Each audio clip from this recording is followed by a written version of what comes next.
Hello everyone and welcome back to Nightmare Narratives. I can picture some of you already in bed, maybe some of you just getting home from work. Wherever you are, whatever time it is, I'm glad you're here. If this helps you relax or sleep, please like and subscribe. It means a lot. Now, let's get you comfortable and I'll tell you tonight's story. My name is Marcus Ironbridge and I've walked these Tennessee mountains for 16 years as a park ranger. In all that time, I've pulled 47 people out of caves alive. I always figured that was a pretty good record. I wish I'd never gone for 48. It was late October 1971 when the call came in about 3 missing cavers in Raven's Gorge. The fog was rolling thick through the valleys that morning, and the first frost had turned the leaves brittle underfoot.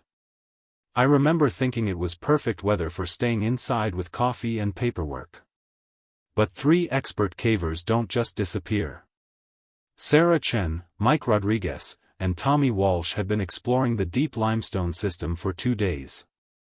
They were supposed to check in every 12 hours. That was 72 hours ago. I grew up in these mountains. 3rd-generation Appalachian. My granddad used to tell stories about the old Cherokee bone singers who lived in the caves before the white settlers came.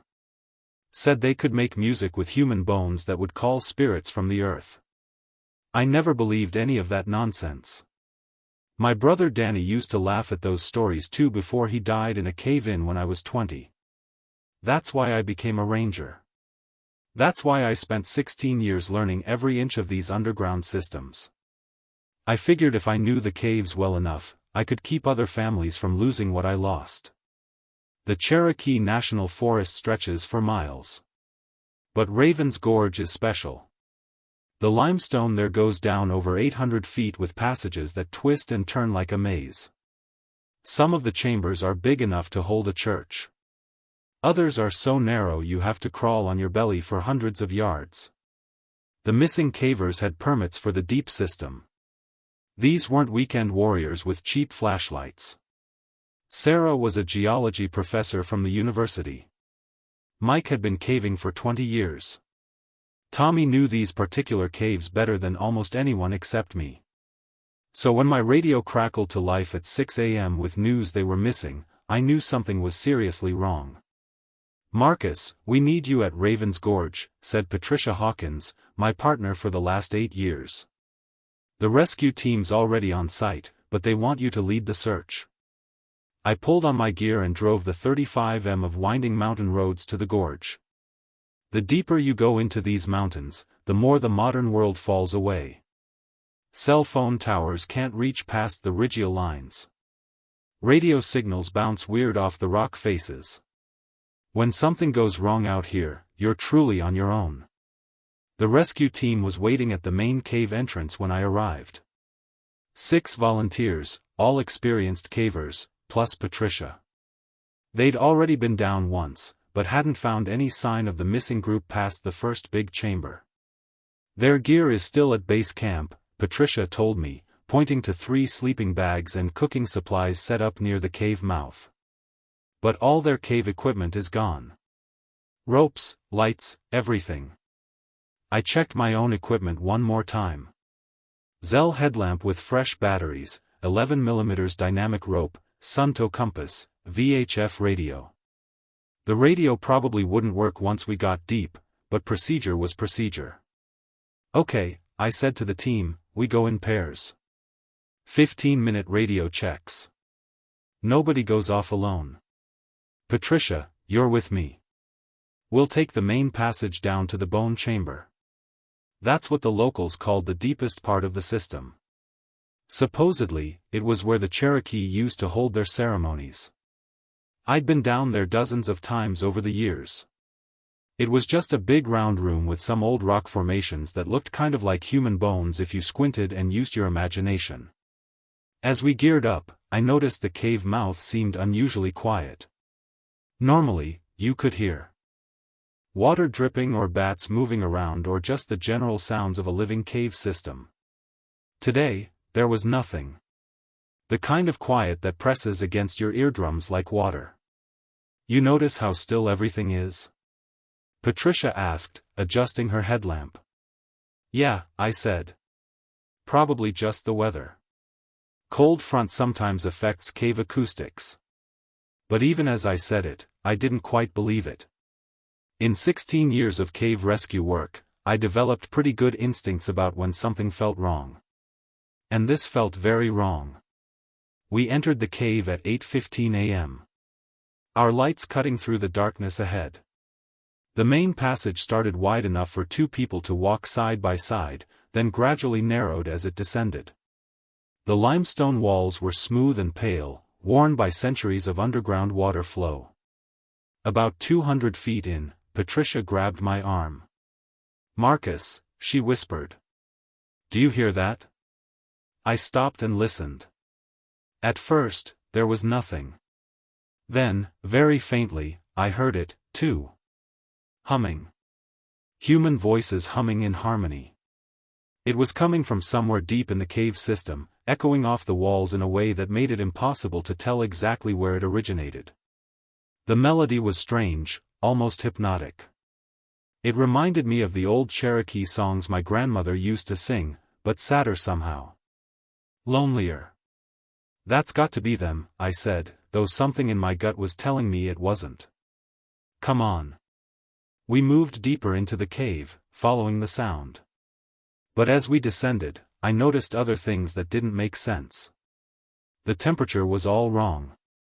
October in these mountains, the deep caves should be around 55 degrees. Today, it felt closer to 75. And there was a smell I couldn't identify. Sweet, like flowers, but with an undertone that reminded me of very old bones. We'd been underground for about an hour when we found the first rope. It was hanging from a crack in the ceiling, perfectly positioned to help climbers reach a higher passage, but according to my maps, that passage was a dead end. I'd been up there myself 3 years ago. It went back maybe 30 feet and stopped at a solid rock wall. Did you put this here? Patricia asked, testing the rope's strength. Never seen it before, I said. But the rope was good quality, the same type the missing cavers would have brought. Maybe they found something we missed. The humming was louder now, definitely coming from above us. Patricia started climbing first with me following. The passage was exactly as I remembered it. Narrow, sloping upward, carved smooth by ancient water flow. Except now it didn't stop at a rock wall where the dead end should have been. There was an opening, a perfectly round hole in the stone, just big enough for a person to crawl through. Warm air flowed out of it, carrying that strange sweet smell. This wasn't here before, I said, running my hands around the opening. The stone was smooth, natural looking. But I'd mapped this cave system myself. There was no passage here. Caves change, Patricia said, though she sounded as confused as I felt. Water finds new ways through. Rock shifts. I wanted to believe that.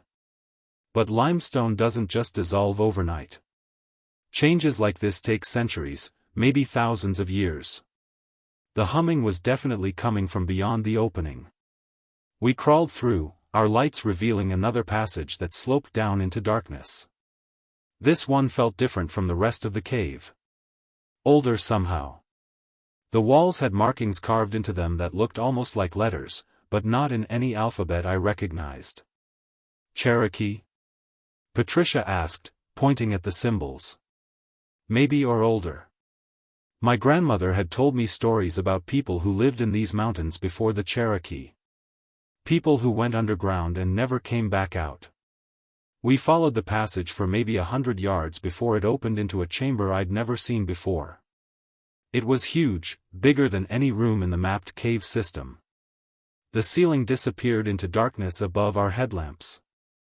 And the walls were covered in human bones, not scattered randomly, but arranged in perfect patterns. Spirals and circles and designs that seemed to move when you looked at them directly. Some of the bones were old, yellowed with age. Others looked fresh, still white and clean. Jesus, Patricia whispered. In the center of the chamber, 3 figures sat in a perfect triangle. They weren't moving, weren't making the humming sound we'd been hearing. But even from across the room, I could see they were wearing the same type of caving gear our missing people had brought. "Sarah, Mike, Tommy," I called out. No response. As we got closer, I could see why. They were dead. Had been for a while from the look of it, but that was impossible. They'd only been missing for 3 days. These bodies looked like they'd been here for weeks, maybe months. Their bones were visible through their decomposed flesh. And those bones were singing. I know how that sounds. I know it's impossible, but I could see it with my own eyes. The bones in their rib cages were vibrating, creating the harmonic humming we'd been hearing. Their skulls were tilted back, jaws open as musical tones poured out of their empty mouths. Patricia stumbled backward, hitting the wall. Several of the arranged bones fell to the floor with a sound like wind chimes. "We need to get out of here," she said. "We need to get out right now." I wanted to agree with her. Every instinct I had was screaming at me to run. But I'm a park ranger. These people had been in my territory under my protection. Whatever had happened to them, I needed to understand it. I approached the closest body, Sarah, based on the university ID, still clipped to her gear. Her eyes were gone, but her skull was intact. As I watched, her jaw moved slightly and a low musical tone emerged from her throat. That's when I noticed the other bones around the chamber responding. They were all vibrating now, all adding their voices to the song. The sound was getting louder, more complex. What had started as simple humming was becoming a full chorus. And I recognized the melody. It was the same song my grandmother used to sing to me when I was little. The Cherokee death chant meant to help spirits cross over to the next world. "Marcus," Patricia said, her voice tight with fear. "Look at the walls." The bone patterns were moving, not falling or shifting, but actually rearranging themselves. Spirals were becoming circles. Circles were becoming symbols that hurt to look at directly. And as they moved, they were spelling out words in that strange alphabet. I couldn't read them, but somehow I understood their meaning. Asterisk. Join the song. Patricia was already crawling back toward the passage we'd come from. "Marcus, we're leaving now." I took one more look at Sarah's remains. Her skull had turned to face me directly. And for just a moment, I could have sworn I saw intelligence in those empty eye sockets, as if something was looking back at me. That's when I heard the voice I'd been trying not to think about for 19 years. "Marcus, my dead brother," Danny whispered from Sarah's skeletal mouth, "don't leave me alone down here." I ran. Patricia and I scrambled through the passage, past the impossible opening, down the rope, and back toward the main cave system. But we weren't alone anymore. The humming followed us, echoing off the walls, seeming to come from every direction at once. And underneath the melody, I could hear voices. Human voices singing words in Cherokee that my grandmother had taught me long ago. Songs about the bone singers who lived beneath the earth. Songs about joining the eternal chorus of the dead. We made it back to the main passage, but our radio check with the surface team got no response. Just static mixed with what sounded like very faint singing. "The others," Patricia panted. "We need to find the rest of the rescue team." But as we moved through the cave system, calling their names, we found only their equipment. Headlamps sitting on rocks, still turned on, but with no one wearing them. Ropes tied in perfect knots around formations that would serve no climbing purpose. And everywhere, scratched into the cave. Walls and fresh marks, were those same symbols we'd seen in the bone chamber. Join the song. The humming was getting louder. We found the first rescue team member in the passage that led to what cavers called the cathedral, a massive chamber with formations that looked like church pillars. His name was Jeff Morrison, a volunteer firefighter who'd been caving for 15 years. He was sitting cross-legged in the center of the passage, perfectly still, his headlamp casting a circle of light on the floor in front of him. From behind, he looked like he was just resting, maybe taking a water break. From the front, you could see that his chest cavity was open and empty.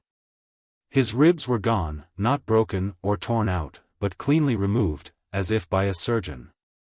The bones that should have been protecting his heart and lungs were arranged in a perfect spiral pattern around his body, and they were singing. Each rib was vibrating at a different frequency, creating a complex harmony that made the cave walls themselves seem to hum in response. Jeff's body showed no signs of struggle, no blood, no trauma, just the impossible absence of bones that were now making music on the limestone floor. "How is he still sitting up?" Patricia whispered. I didn't have an answer. Without ribs, without the bone structure to support his torso, Jeff should have collapsed. But he sat there perfectly upright, his empty chest cavity moving slightly as air flowed through it, creating a sound like wind through a flute. That's when his head turned toward us. His eyes were still there, still aware. His mouth moved, trying to form words, but only musical tones came out. He was trying to tell us something, but his voice had become part of the bone song. Patricia grabbed my arm. "Marcus, his ribs. Look at his ribs." The spiral of bones around Jeff's body was slowly expanding, reaching toward us, not rolling or being pushed, but moving with purpose, as if they were alive. As they moved, they left scratches in the stone floor. Scratches that formed letters. Asterisk. "Your turn." Asterisk. We backed away, but the humming was coming from behind us now, too. The other missing team members were somewhere in the cave system and their bones were joining the chorus. "The exit," I said. "We need to get back to the surface." But as we retraced our steps toward the cave entrance, we found our path blocked. Not by rock or debris, but by patterns. Bone patterns identical to the ones we'd seen in the deep chamber, except these were made from the skeletons of animals.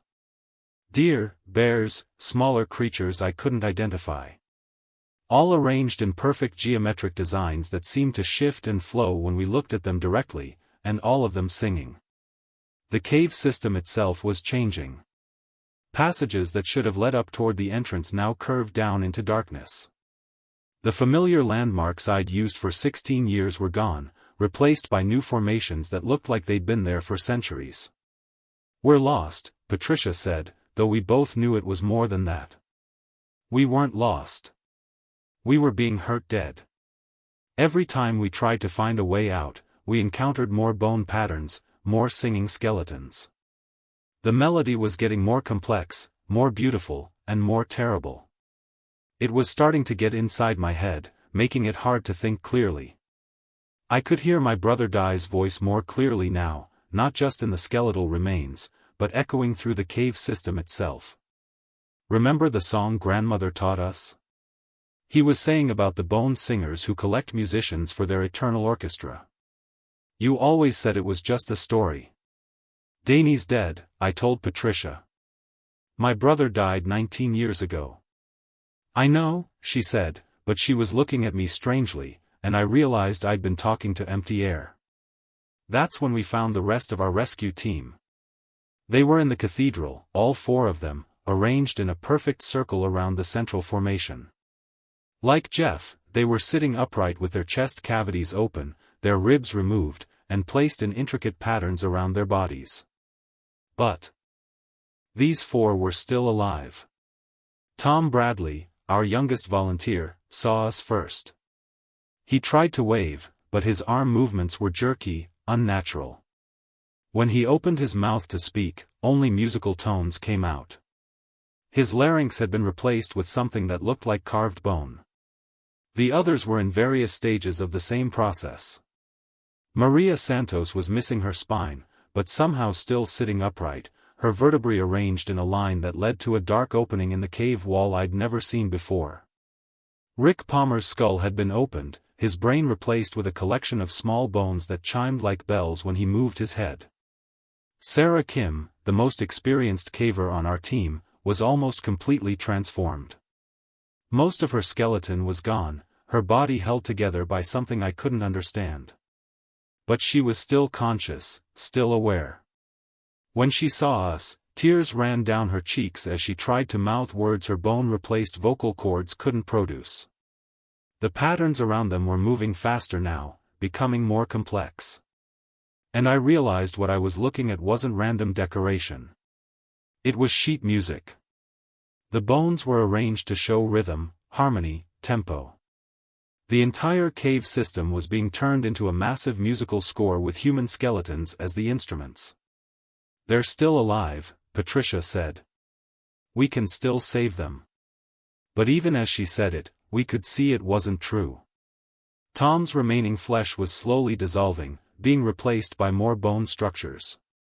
Maria's organs were being carefully removed and set aside, leaving only the parts necessary to keep her brain functioning. They were being transformed, not killed. Converted into living instruments for something that had been waiting in these caves for a very long time.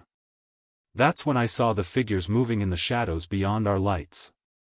They were tall, impossibly thin, and seemed to be made entirely of bone. But these bones moved with fluid grace, as if held together by more than just joints and ligaments. They wore the shapes of humans, but they were clearly something else, something very old. Patricia's light caught one of them Fulin. Its skull was human, but elongated with eye sockets that seemed to go back forever. Its rib cage was open like a harp, with thin bone strings stretched between the ribs that vibrated in the cave's air currents. Its hands had too many fingers, each one ending in a point that could have been a claw or a musical notation tool. When it saw our light on it, the creature smiled. Its teeth were all different sizes, arranged like organ pipes. And when it opened its mouth, the most beautiful and terrifying sound I'd ever heard filled the cave. It was calling the others. More bone singers emerged from the darkness. Dozens of them, maybe hundreds. Some looked like they had once been Cherokee based on the bone jewelry and carved decorations they wore. Others seemed older from cultures that had lived in these mountains before recorded history began. And some looked fresh, recent additions to their eternal chorus. The missing cavers. I whispered. Sarah, Mike, and Tommy. They were there, transformed, but still recognizable. Their skeletons had been carefully recrafted into new instruments. Sarah's rib cage had become a complex wind instrument with her breathing providing the airflow. Mike's leg bones had been turned into percussion instruments, striking against the cave walls in rhythm with the song. Tommy's skull had been opened and fitted with bone strings, turning his head into a living violin. But their eyes were still human. Still aware, still in pain, the bone singers began moving toward us. Their movements creating new harmonies as different parts of their skeletal instruments vibrated. The music was hypnotic, beautiful in a way that made you want to stop running and just listen. I could feel it working on me. My legs were getting heavy.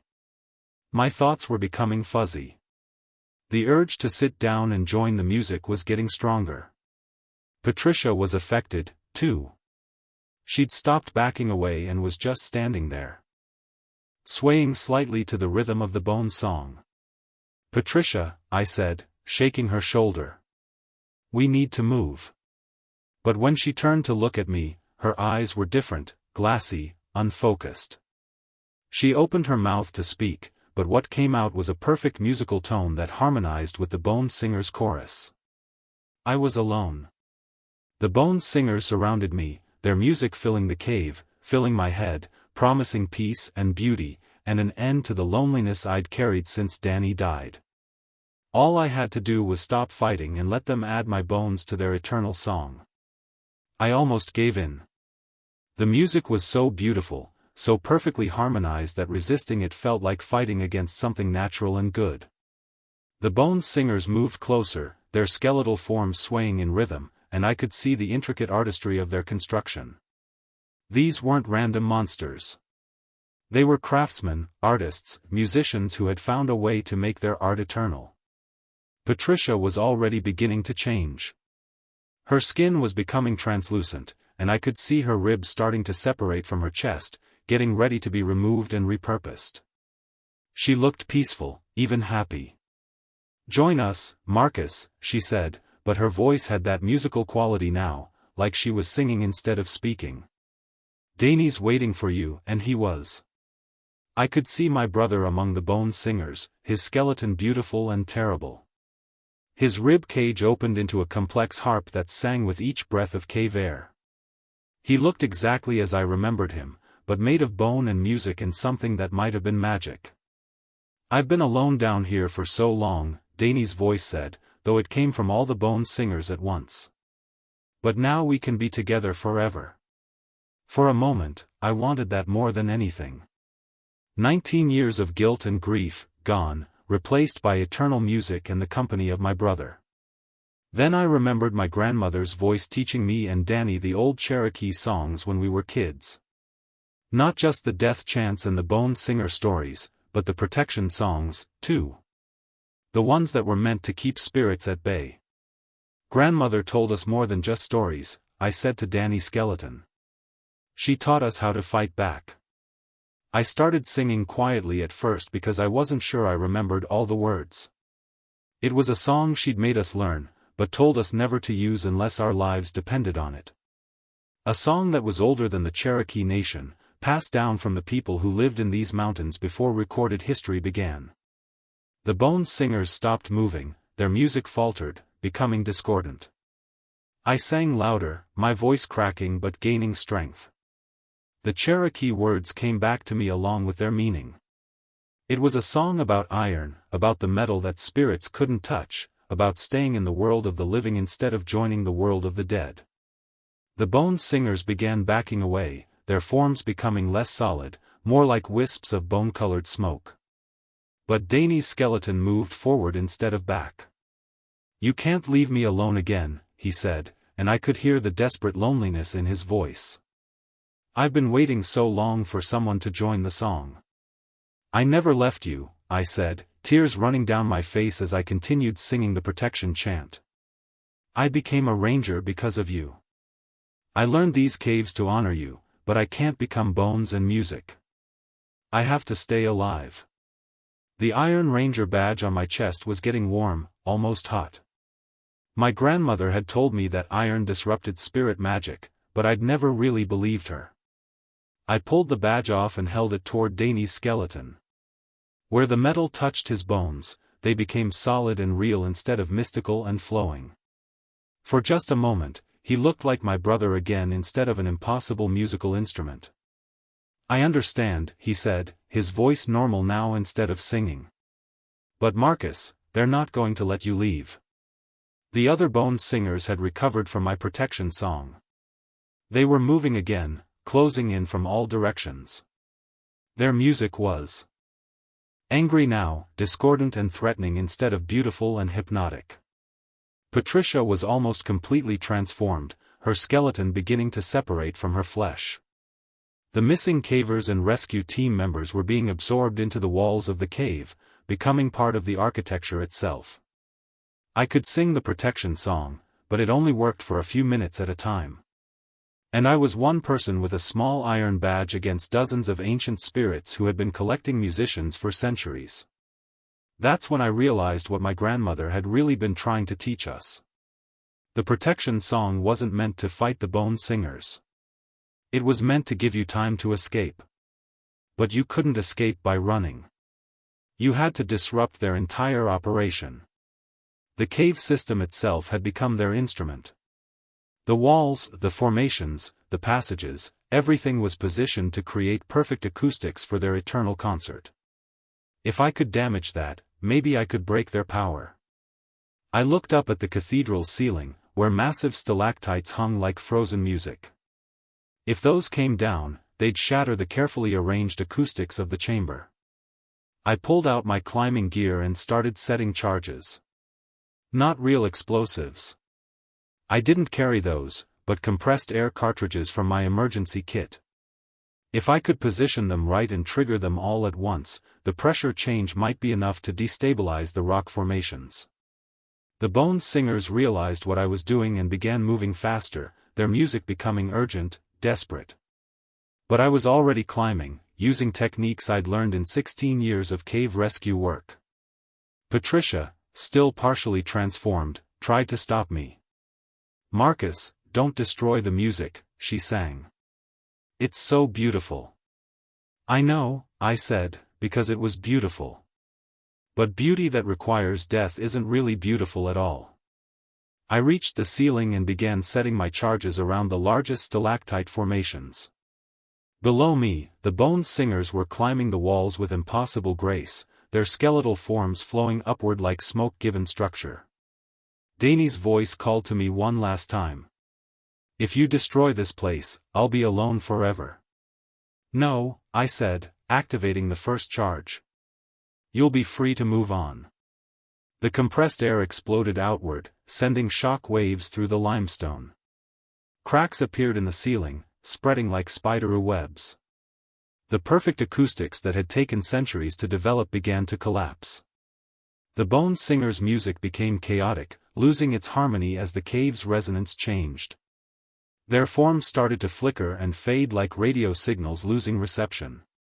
I triggered the rest of the charges in sequence, and the cathedral's ceiling began to fall. Tons of limestone crashed down, smashing the bone patterns, destroying the careful arrangements that had turned human skeletons into musical instruments. The sound was deafening, drowning out the bone singers' chorus completely.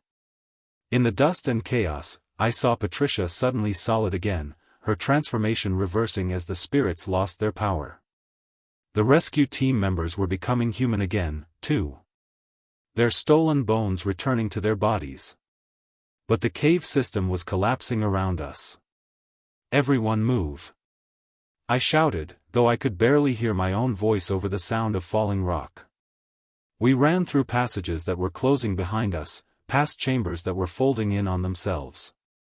The carefully preserved cave system that had been home to the bone singers for centuries was destroying itself as their magic failed. Some of the spirits tried to follow us, but they were just wisps of smoke now. Unable to maintain their skeletal forms without the cave's perfect acoustics to give them power, we reached the main passage just as the entrance began to collapse. Patricia and the surviving rescue team members made it out first. I was the last one through, diving into daylight just as the mountain sealed itself shut behind me. The bone singers were trapped inside along with their eternal concert and their terrible, beautiful music, but not all of them. The official report said it was a geological incident. Caves are unstable. Rock shifts. Sometimes whole systems collapse without warning. It happens in limestone country. The families of the missing cavers received compensation from the Park Service for the unfortunate accident that claimed their loved ones. I never told anyone the truth about what we found down there. Patricia doesn't remember most of it. The doctor said her memory loss was probably due to the head injury she received when the cave collapsed. She knows we went in to rescue people and had to run when the mountain started falling, but the details are fuzzy. The other rescue team members remember even less. Tom Bradley thinks he fell and hit his head in the dark. Maria Santos recalls getting separated from the group and being scared until she heard voices calling her back to the exit. None of them remember having their bones removed or being transformed into living instruments. I think that's probably for the best. But I remember everything. Sometimes late at night when the wind blows through the mountains just right, I can still hear the music. Faint echoes of that perfect terrible harmony drifting up from the sealed cave system. The bone singers are still down there, still trying to create their eternal concert. But the acoustics are all wrong now. Their music is broken, discordant, sad. I feel guilty about that sometimes. They were ancient spirits, older than human civilization in these mountains. They were artists in their own way, creating something beautiful that could have lasted forever. And I destroyed it. But then I remember Patricia's face when her ribs were being pulled from her chest, still conscious, still aware. I remember the missing cavers transformed against their will into living instruments. I remember my brother Danny trapped for 19 years in a form made of bone and music and loneliness. Beauty that requires unwilling sacrifice isn't really beautiful at all. The Cherokee elders I've talked to since then, quietly, carefully, without mentioning specific details, tell me I did the right thing. They say the Bones Singers were spirits that had lost their way, consuming human lives to maintain their existence instead of moving on to whatever comes after death. Some music is meant to end, one elder told me. That's what makes it precious while it lasts. I'm still a park ranger. Still walking these mountains. Still pulling people out of dangerous situations. But I carry iron now. Not just my badge, but iron nails in my pockets. Iron cleats on my boots. And I've learned more of my grandmother's protection songs. The ones she said to save for when my life depended on it. Because the Raven's Gorge system isn't the only cave complex in these mountains. And the Bones Singers weren't the only old spirits living beneath the earth. 3 months after the collapse, a family of hikers went missing near Laurel Creek Caverns. When we found them, they were sitting in a perfect circle, humming an old Cherokee melody none of them had ever heard before. Their bones were still inside their bodies. For now, the music never really ends in these mountains. It just changes form, finds new instruments, adapts to new circumstances. And somewhere in the sealed darkness of Raven's Gorge, ancient voices are still trying to call new singers to join their eternal song. I can hear them sometimes when I'm alone in the caves, faint and broken, but still beautiful in their terrible way. And sometimes in the deepest chambers where the rock formations create perfect acoustics, I hear a familiar voice singing harmony. Thanks for setting me free, Marcus, Danny whispers in the darkness. But I'll always be here if you need me. The Bones Singers of Raven's Gorge are contained now. Their power broken, their victims freed. But they're not gone.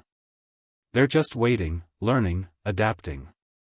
And every time someone goes missing in the deep caves of Cherokee National Forest, I wonder if they've found a way to start their concert all over again. To the Mist Walkers of Whisper Mountain. My name is Elizabeth Thornwood and I spent 12 years tracking predators in these mountains before I learned what real monsters look like. People think being a park ranger is all about helping lost hikers and putting out campfires. They don't know about the 3 a.m. calls when something kills livestock in ways that don't make sense. They don't know about the reports that make your skin crawl. The ones you file away and hope never to see again. The Blue Ridge Mountains of Virginia hold secrets older than the roads that wind through them. I've walked these trails since I was 22. Fresh out of college with a zoology degree and big dreams about saving wildlife. Now I'm 34 and I've relocated over 200 black bears. I know every ridge, every hollow, every place where civilization gives way to something wilder. Widow's Peak sits 50 miles from the nearest town. It's the kind of place where your radio goes dead and your cell phone becomes a useless piece of plastic. The old logging camp up there has been empty since the 1920 seconds when the company just packed up and left. Local folks say the workers disappeared one winter, but that's just mountain talk.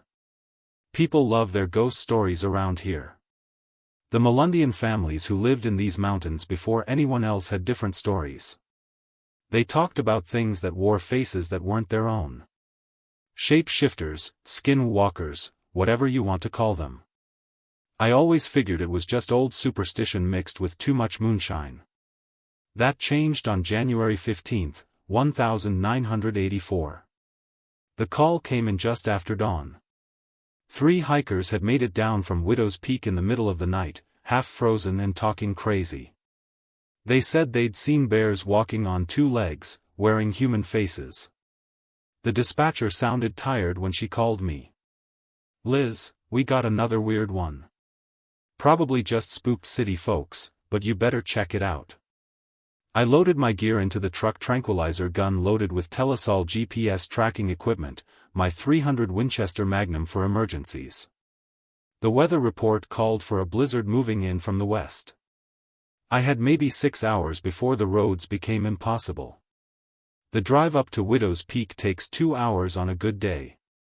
The road twists through forests so thick you can't see the sky. Every mile takes you further from cell towers and closer to the kind of quiet that makes city people nervous. I'd made this trip dozens of times, but something felt different that morning. The trees were too still. No birds, no squirrels, none of the usual mountain sounds. Even the wind seemed to hold its breath. I found the hikers' campsite 3 miles up the trail. Their tent was still there, abandoned with all their gear inside, food scattered everywhere, sleeping bags torn to shreds. Whatever had visited them in the night had been looking for something. That's when I saw the first tracks. Bare paws, clear as day in the mud beside the creek. But 50 feet later, they changed. The paw prints became human footprints, like someone had stepped out of bare feet and walked away on 2 legs. I'd never seen anything like it in 12 years of tracking. I took photos, measured the prints, tried to think of logical explanations. Maybe 2 different animals had passed through. Maybe the mud was playing tricks with my eyes. Maybe the hikers had been running around in their bare feet during whatever had scared them. But deep down, I knew I was looking at something impossible. The temperature was dropping fast. Snow started falling in thick, wet flakes that stuck to everything. I had to make a choice. Head back to town before the storm hit, or follow the trail and see where it led. I followed the trail. The tracks led me up through the old logging area, past rusted equipment and collapsed buildings. The higher I climbed, the quieter it became. Even the snow seemed to fall without sound. I'd been hiking for an hour when I found the first skin. It was hanging from a tree branch like a shirt left out to dry. But it wasn't cloth. It was the complete hide of a white-tailed deer turned inside out and stretched on a wooden frame. The skin was perfectly preserved with every detail intact. Someone had removed it with surgical precision. My hands shook as I photographed it. This wasn't normal hunting practice. This was something else entirely. The trail camera I'd set up here 6 months ago was still working. Solar battery keeping it alive through the winter. I pulled out the memory card, hoping it had caught whatever was happening up here. The first dozen photos showed normal wildlife: deer, raccoons, a few black bears passing through. Then the images started getting strange. Frame 847, a black bear approaching the camera at 2:30 a.m. Frame 848, the same bear but standing on its hind legs. Frame 849, the bear reaching up with human hands. Frame 850, empty forest. Frame 851, a naked human figure walking away from the camera.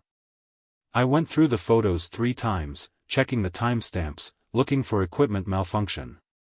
The camera had captured something impossible. A bear transforming into a person, or a person transforming into a bear. The wind picked up, carrying a smell I didn't recognize, sweet and chemical, like leather soaking in formaldehyde. I followed my nose deeper into the trees. That's when I found the tanning operation. Hidden in a grove of pine trees, someone had built a series of wooden racks. Dozens of skins hung from them. Deer, bear, fox, and others I couldn't identify in the growing darkness. They were all preserved with the same careful technique, stretched and treated until they looked almost alive. But some of the skins weren't from animals. I found 3 human hides hanging next to a black bear pelt. The skin was hairless and pale, stretched and preserved just like the animal skins. Hands, feet, even the face. Everything intact and carefully prepared. My training kicked in. I documented everything with photos, took GPS coordinates, tried to think like a professional instead of a terrified human being. But my hands wouldn't stop shaking. The snow was coming down harder now. I needed to call this in. Get a search and rescue team up here. Contact the state police. But my radio was nothing but static and my cell phone showed no signal. I was completely alone. That's when I heard the voice calling my name. Elizabeth. Elizabeth Thornwood. I turned toward the sound. A figure was walking toward me through the snow, tall, wearing a Park Service uniform. As he got closer, I could see his face clearly. Thomas Ashworth, my backup ranger, the guy who'd covered my shifts when I got sick last month. Relief flooded through me. Tom, thank God you're here. You need to see this. There's something really wrong happening up here. He smiled, but something about his expression made my stomach turn. His teeth were too white, and his eyes didn't match his smile. I know, Elizabeth. I've been watching for a while now. What do you mean watching? He stepped closer and I noticed he wasn't wearing any cold weather gear. Just a summer uniform like he'd walked up here in July instead of January. No jacket, no gloves, not even a hat. But he didn't seem cold at all. How long have you been up here, Tom? Oh, not long. Just since this morning, he gestured toward the skins hanging in the trees.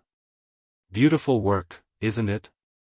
Takes real skill to preserve them this well. The chemical smell was getting stronger. I looked closer at Tom's uniform, and my blood went cold. The name tag was wrong. It said Ashworth, but the letters looked hand-carved, like someone had made it themselves. The badge was slightly off-center. The shirt fit too perfectly, like it had been tailored specifically for him. Tom, we need to get out of here. There's a blizzard coming, and I found evidence of, I know what you found, Elizabeth. His voice was different now, deeper, with an accent I couldn't place. The question is, what are you going to do about it? I stepped backward, my hand moving toward the pistol on my belt. You're not Tom Ashworth. The thing wearing Tom's face tilted its head like a curious animal. No, it said. I'm not. I ran. My feet slipped in the snow as I crashed through the trees, heading back toward the trail. Behind me, I could hear laughter that didn't sound human. Not Tom's laugh, something else. Trying to copy how humans laugh, I made it maybe 50 yards before I realized my mistake. In my panic, I'd run deeper into the forest instead of back toward my truck. The trees pressed close on all sides, and the snow was falling so thick I could barely see 10 feet ahead. My radio crackled with static, then cleared just long enough for a voice to come through. Elizabeth, this is Thomas Ashworth. Do you copy?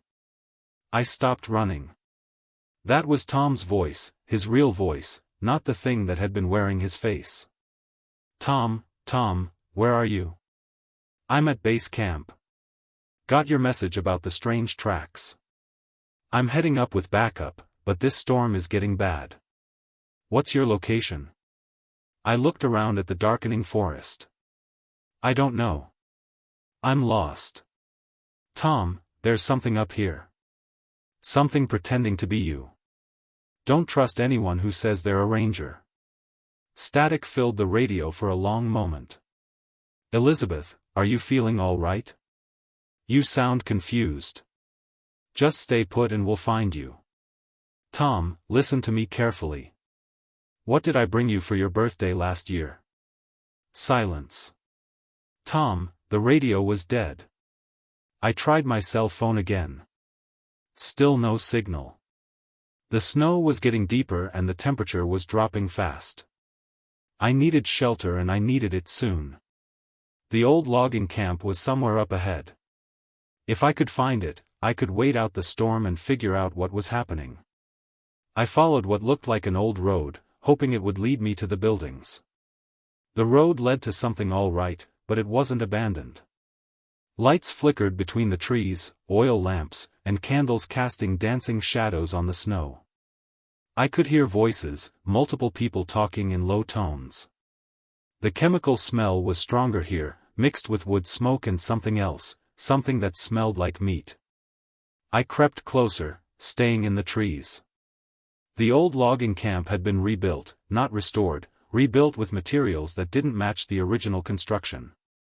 New wooden buildings sat next to old stone foundations. Smoke rose from multiple chimneys.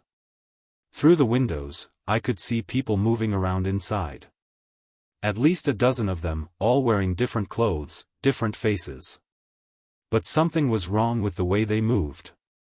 Too smooth, too coordinated, like they were all following the same rhythm. I watched a woman walk past one of the windows. She was young, maybe 25, with long, dark hair and pale skin.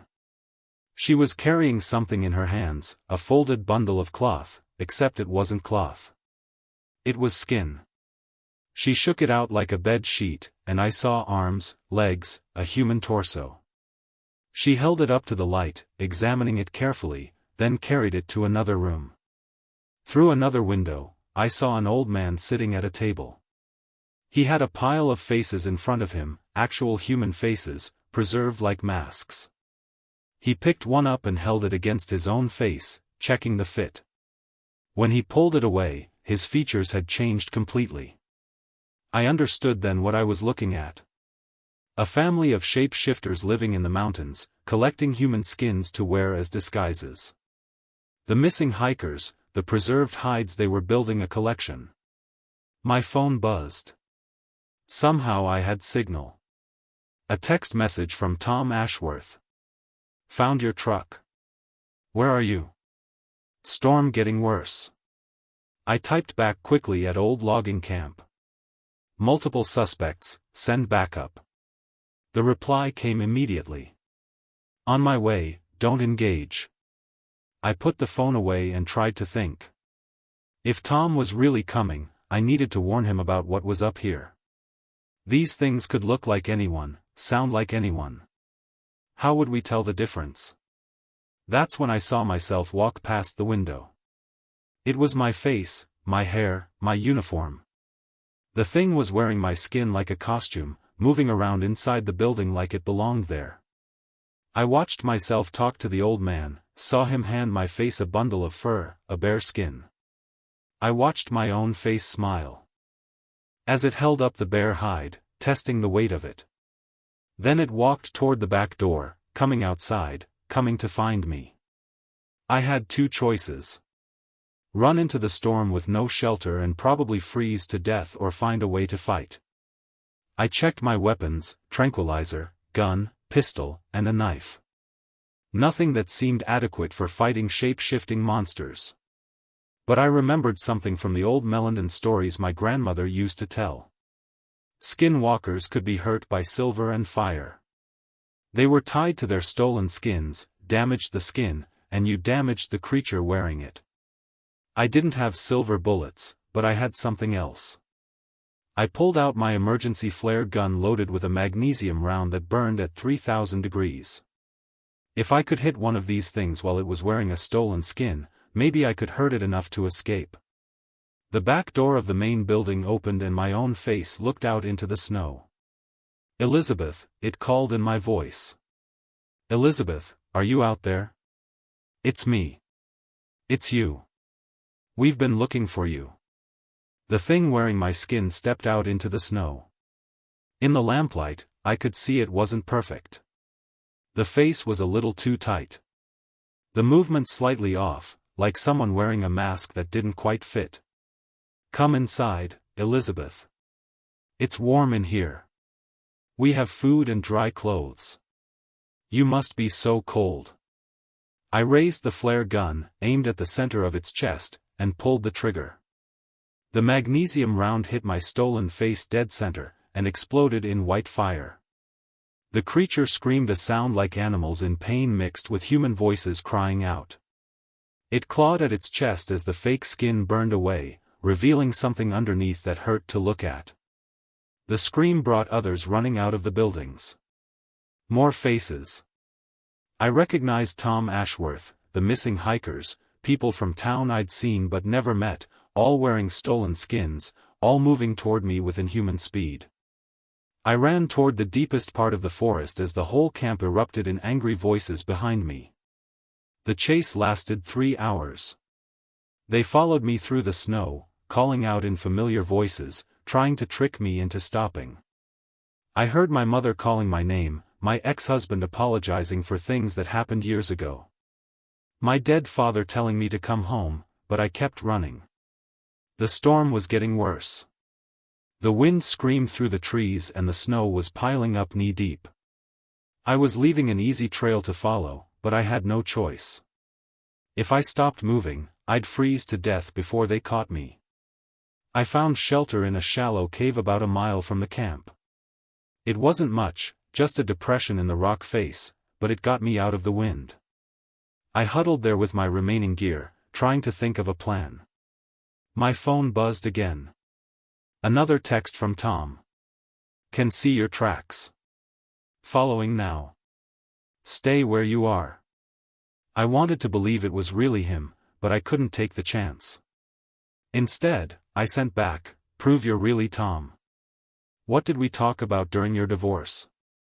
The reply took several minutes. His drinking. You said Sarah was right to leave me, but I should try to stay in the kids' lives. You made coffee and let me cry on your couch for 3 hours. That was Tom, the real Tom. Where are you? I texted back. Half-mile south of your position. Can see your tracks leading to the rocks. What the hell happened up here? I was about to text back when I heard voices approaching through the storm. Multiple people all calling my name in different voices. They'd found my trail. I checked my weapons. 1 round left in the flare gun. 6 bullets in my pistol. The tranquilizer gun with 2 darts. Not enough for a whole family of monsters. The voices were getting closer. I could make out individual words now. Elizabeth, where are you? We just want to talk. Come out. Come out, wherever you are. That last voice was wrong, too playful, like a child's game instead of an adult conversation. These things didn't really understand human behavior. They just copied what they observed. I saw lights bobbing through the trees, oil lamps, not flashlights. They were hunting the old way, like they'd been doing for generations. Elizabeth, this voice was different. Urgent, worried, human. Tom's voice coming from a different direction. Tom, I called back, keeping my voice low. Liz, thank God. Where are you? I could see a flashlight beam cutting through the snow, moving toward my position. It looked like standard Park Service equipment, not the oil lamps the creatures were carrying. I'm in the rocks, I called back. Be careful. There's a whole family of them up here. The flashlight beam swung toward my voice. In the light, I could see Tom's face. He looked tired and scared, but it was definitely him. The way he moved, the way he held his shoulders. I'd worked with him for 5 years. This wasn't a copy. Jesus, Liz, what happened to you? I looked down at myself. My uniform was torn, covered in mud and blood. I'd lost my hat somewhere, and my hands were scratched from fighting through brush. They're called skin walkers, I said as he climbed up to my shelter. They wear human skins like clothing. I saw them, Tom. They had my face. He stared at me for a long moment, probably wondering if I'd lost my mind. Then he saw something in my expression that convinced him. How many? At least a dozen, maybe more. They've been hunting people, collecting skins. The missing hikers, they're all dead. Tom checked his radio. Static. He tried his phone. No signal. We need to get out of here, he said. Can you walk? Before I could answer, the voices stopped. The forest went completely silent. Even the wind died down. In the distance, I could see lights moving through the trees, but they weren't making any sound at all. They know you're here, I whispered. Tom checked his service weapon. A .40 caliber pistol with a full magazine. Will regular bullets hurt them? I don't know. Fireworks, silver, maybe, the old stories say. A voice called out from the darkness. Maybe 50 feet away. Thomas Ashworth, is that you? It was my voice. The thing wearing my stolen skin had survived the flare gun. Elizabeth? Tom called back. Don't answer. I grabbed his arm. It's not me. Of course it's you. My own voice replied. Tom, she's confused. The cold is making her think strange things. I'm right here. Through the snow, I could see a figure approaching. It looked exactly like me. Same height, same build, same uniform. If I didn't know better, I would have believed it was me. "Elizabeth, come out of there," the fake me said. "You're scaring Tom." Tom raised his pistol, pointing it toward the approaching figure. His hands were shaking. "How do I know which one is real?" The fake me smiled. "Ask us something only the real Elizabeth would know." I thought fast. "Tom. What happened the night we found that injured bear cub last spring?" "You insisted on staying up all night to bottle feed it," he said. "Sarah called the next morning wondering why I didn't come home." "Wrong," said the fake me. "We took it to the wildlife center in Woodsboro. Tom went home to his family like he was supposed to." Tom's gun wavered between us. The fake version of me was lying, but it sounded confident. In the stress of the moment, he might not remember clearly.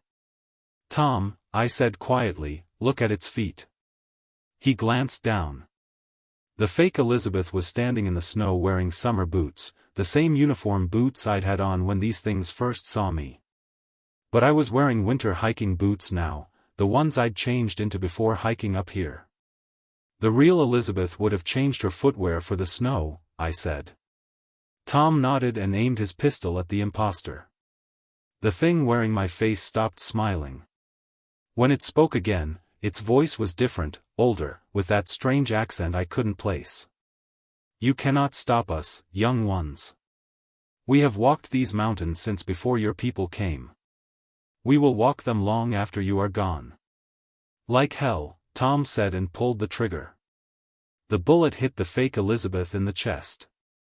Instead of falling, it staggered backward and began to change. The stolen skin split and peeled away, revealing something tall and gaunt. Underneath, its real face was long and narrow with too many teeth and eyes that reflected light like an animal's. It screamed in pain and rage, then turned and ran back into the darkness. "Did that kill it?" Tom asked. "I don't think so. We need to get out of here now." We left the shelter and started working our way back toward where Tom had parked. But the creatures weren't done with us. They followed us through the storm, staying just out of sight, calling out in the voices of people we cared about. They had learned not to get too close, but they were hurting us. Every time we tried to take a direct route, they would appear and force us to change direction.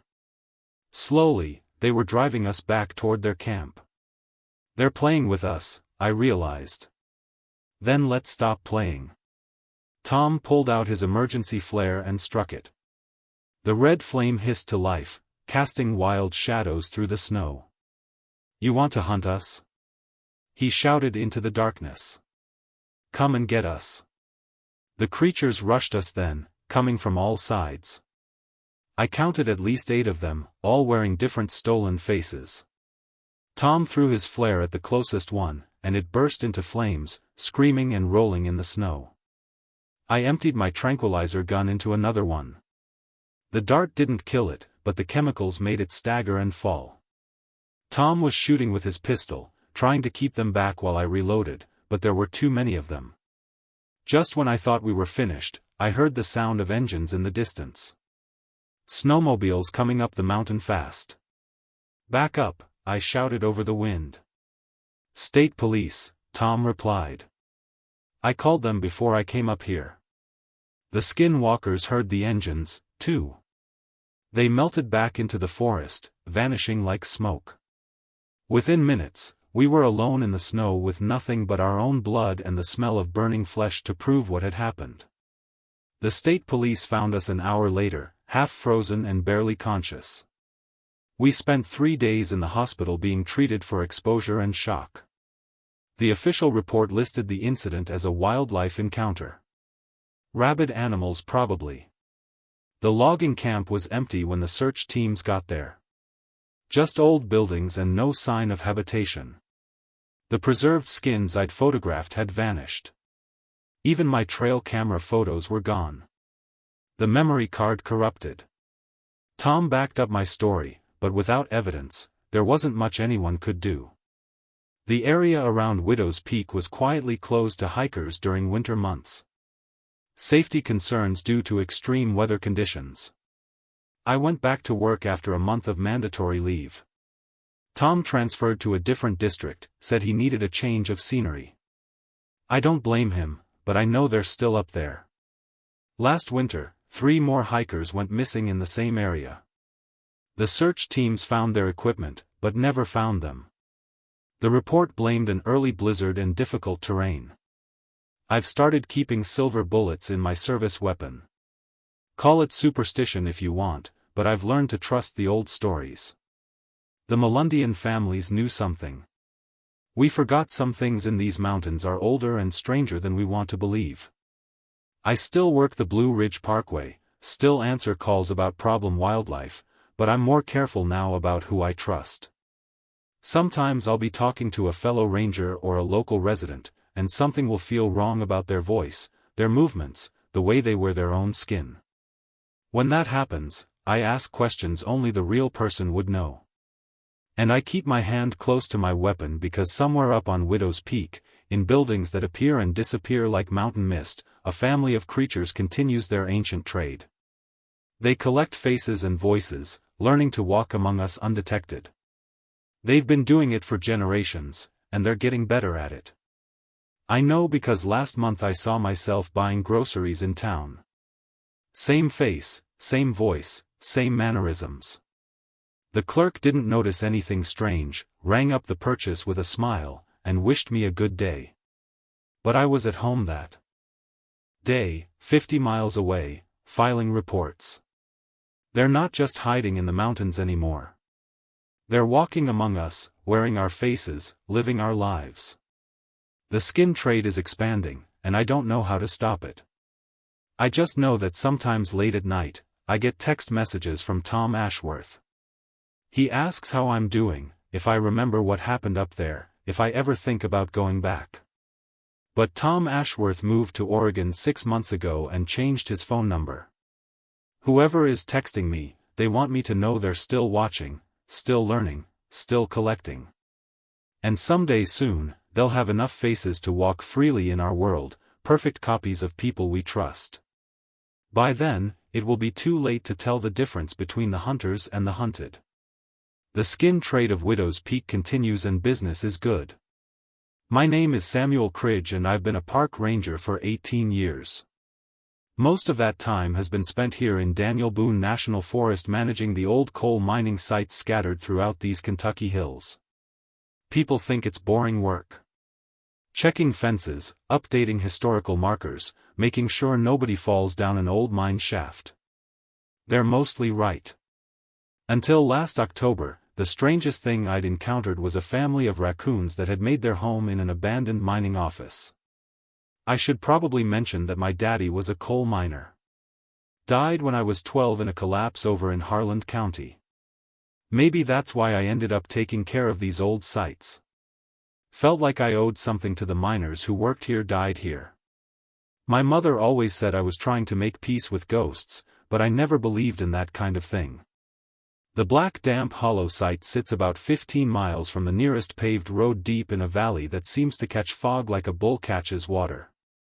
It's what's left of a company town called Prosperity, though there wasn't much prosperous about it from what I can tell.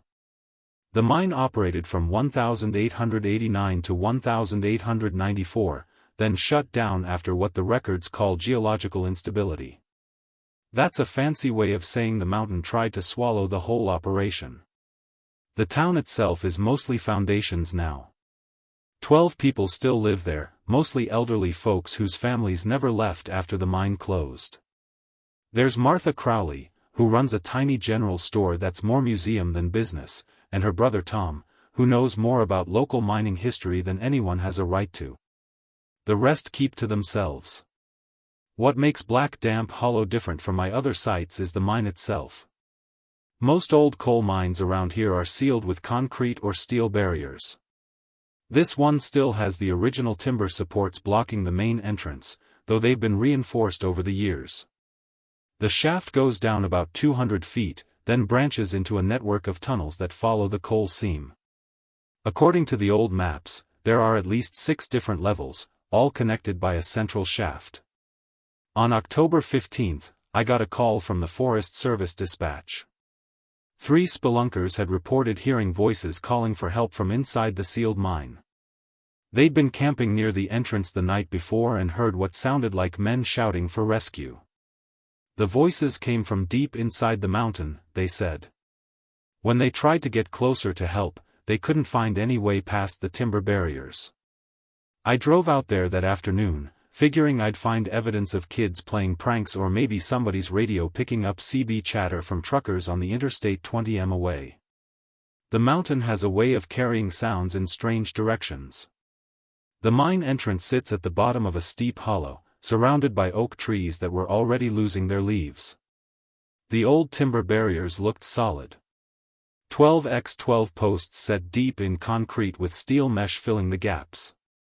Nobody had been through there recently, but when I got close to the entrance, my breath started showing like it was January instead of October. I checked my thermometer. 68 degrees in the sunshine, 20 feet from the mine, 42 degrees right at the entrance. A 26 degrees difference with no explanation. That should have been my first warning. I spent 2 hours that day checking the perimeter, looking for other openings the spelunkers might have mistaken for the main shaft. Found nothing except old air vents. All properly sealed. The whole site felt wrong somehow, though I couldn't put my finger on why. The woods were too quiet. No bird sounds, no squirrels chattering. Even the flies seemed to avoid the area near the mine. Driving home that evening, I told myself it was nothing. Temperature differences near mines aren't unusual. Underground air stays cool year-round. The silence was probably just seasonal animals preparing for winter. The voices the spelunkers heard were probably wind moving through old timber, creating sounds that seemed human in the darkness. I almost believed it, too. The next morning brought a call that changed everything. Martha Crowley phoned the ranger station before dawn, her voice shaky with something between fear and excitement. "Samuel, you need to get out here. Something's happened at the mine." I made the drive in record time. Arriving to find Martha standing at the mine entrance with her brother Tom and 2 other locals. They were all staring at something I couldn't quite process. Someone had arranged mining tools in front of the sealed entrance. A pickaxe, a mining lamp, a coal bucket, and several hand tools, all laid out in neat rows like a display. The items looked old but well maintained, the metal clean and oiled. "Were these here yesterday?" I asked. Tom shook his head. "Ground was clear yesterday evening when I walked my dog past here. Found them this morning, just like this." I knelt down to examine the tools. The pickaxe was a beautiful piece. Wooden handle worn smooth by decades of use. Steel head sharp enough to cut coal. The mining lamp was the type used in the 1890s. Brass and glass with a wick system for burning oil. It was filled and ready to light. These belonged to anyone in town. Nobody's used tools like this for 40 years. Martha said, "My grandfather had similar ones, but they're hanging in my store. Have been for decades." I stood up and looked at the assembled group. Martha and Tom were both in their 70s, born and raised in Black Damp Hollow. The other 2 men, brothers named Pete and Joe Kinzer, were in their 60s and had lived here their whole lives, too. "Any ideas how these got here?" "Same way the voices got in the mine," Pete said quietly. I spent the rest of the morning photographing the tools and checking for footprints. The ground around the mine was soft from recent rain, but I found no human tracks, no tire marks from vehicles, no indication anyone had walked through the area carrying equipment. What bothered me most was the condition of the tools. They looked like they'd been used recently. Cold dust in the crevices of the pickaxe head, oil fresh in the lamp's reservoir, but these were antique tools, museum pieces. Nobody had used equipment like this for decades. I decided to take the mining lamp back to my office for closer examination. The moment I picked it up, it felt warm in my hands. Not hot, just body temperature, as if someone had been holding it recently. That afternoon, I called the state archaeologist to report the find. Dr. Rebecca Hayes drove out the next day to examine the site and remaining tools. She confirmed they were period pieces from the 1892s, exactly the type used in this mine during its operational years. "Samuel, these tools are worth thousands of dollars to collectors," she told me. "The lamp alone is museum quality.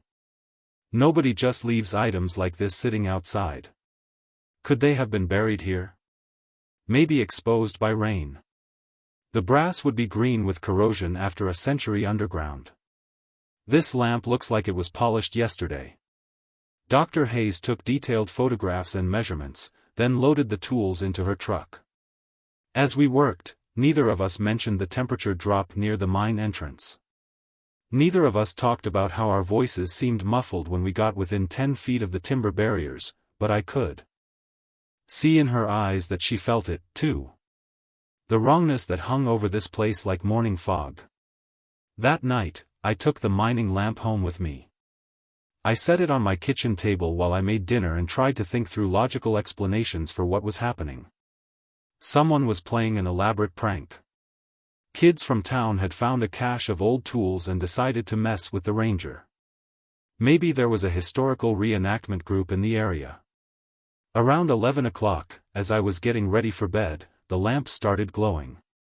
Not the wick. The brass itself began giving off a soft, warm light.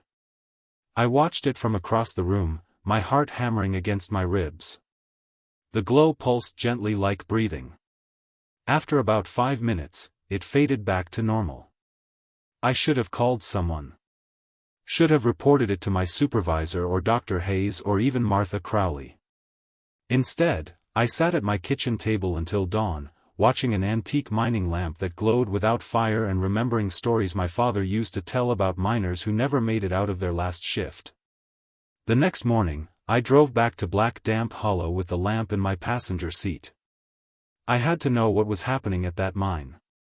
I had to understand why a piece of 1892 mining equipment was behaving like it was alive. I should have stayed home. The lamp started glowing again the moment I parked near the mine entrance. This time, the light was brighter, more focused. As I carried it toward the sealed opening, the glow intensified until I could read by it like a flashlight. Martha met me at the mine site carrying a thick folder of papers. "I spent all night going through my grandfather's records," she said.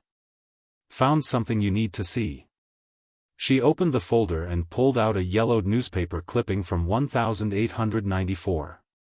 The headline read, "Prosperity Mine Disaster Claims 73 Lives. Rescue Efforts Abandoned." "I've heard about the disaster," I said. "Geological instability caused a collapse. That's what they reported. But look at this." She handed me another document. A handwritten letter dated 3 weeks after the disaster. My great-grandfather wrote this to a lawyer in Lexington. Never sent it. I read the letter by the lamp's strange light. Asterisk. The truth about what happened at Prosperity Mine must be told. The collapse was no accident. Mr. Hensley and his partners sealed those men inside deliberately, flooding the lower tunnels to collect insurance money. 73 miners trapped below with no way out. We could hear them calling for help for days, but Hensley had armed guards keeping us away. Said it was too dangerous for rescue attempts.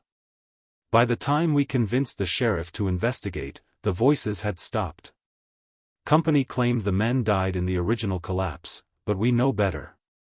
They starved down there or drowned when the flooding reached their level.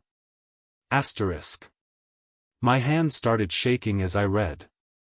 The mining lamp's glow brightened, casting dancing shadows on the ground around us. Why didn't your great-grandfather send this letter? Hensley owned half the county back then. Judges, sheriff, newspaper editor, all in his pocket. Speaking out meant losing your job, your home, maybe your life. Martha's voice was barely a whisper, but the miners never forgot. Every family in Black Damp Hollow lost someone in that mine. As she spoke, I heard something that made my blood freeze. Voices calling from inside the mountain. Faint but distinct men shouting for help. "Do you hear that?" I asked. Martha nodded, tears in her eyes. "They've been calling for help for 130 years, Samuel. Nobody ever came." The voices grew louder. I could make out individual words now. "Help us. We're trapped. Someone get us out of here."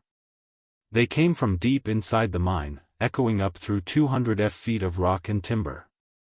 I pulled out my radio and called Forest Service dispatch, asking for an emergency rescue team. Even as I made the call, I knew how crazy it sounded.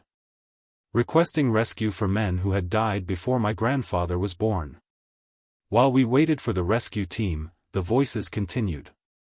Sometimes they were loud enough that Martha and I looked at each other in shock. Other times they faded to whispers that might have been wind, but they never stopped completely. The rescue team arrived 2 hours later. 4 men with equipment for cave rescue and emergency medical response. The team leader, a guy named Rodriguez I'd worked with before, looked skeptical when I explained the situation. "You're hearing voices from inside a sealed mine shaft. Just listen." We all stood silent for 30 seconds. Nothing. Rodriguez started setting up equipment to check air quality and structural integrity around the mine entrance. As his team worked, I noticed the temperature around the mine was dropping. My breath started showing again and frost formed on the metal mesh covering the entrance. "Sam, you need to see this." Rodriguez called out, staring at his atmospheric monitoring equipment. The readings made no sense. The device showed oxygen consumption patterns consistent with multiple people breathing inside the mine. Carbon dioxide levels indicated active respiration from dozens of individuals, but the mine had been sealed for over a century. "Equipment malfunction?" I asked. Rodriguez shook his head. "I tested it this morning. Everything's working perfectly." As we watched the impossible readings, the voices started again. This time, all 5 of us heard them clearly. Men calling for help, pleading for rescue. Their voices carrying up from the depths of the mountain. Rodriguez grabbed his radio base. "We have a possible rescue situation at the Black Damp Hollow mine site, requesting additional teams and equipment for tunnel breach." But as his team began setting up cutting equipment to remove the timber barriers, something happened that stopped us all cold. One voice separated itself from the others, clearer and closer than the rest. "Sammy, Sammy, is that you, son?" I nearly dropped the mining lamp. I knew that voice. Hadn't heard it in 30 years, but I'd know it anywhere. "Daddy," I whispered. "I'm here, son.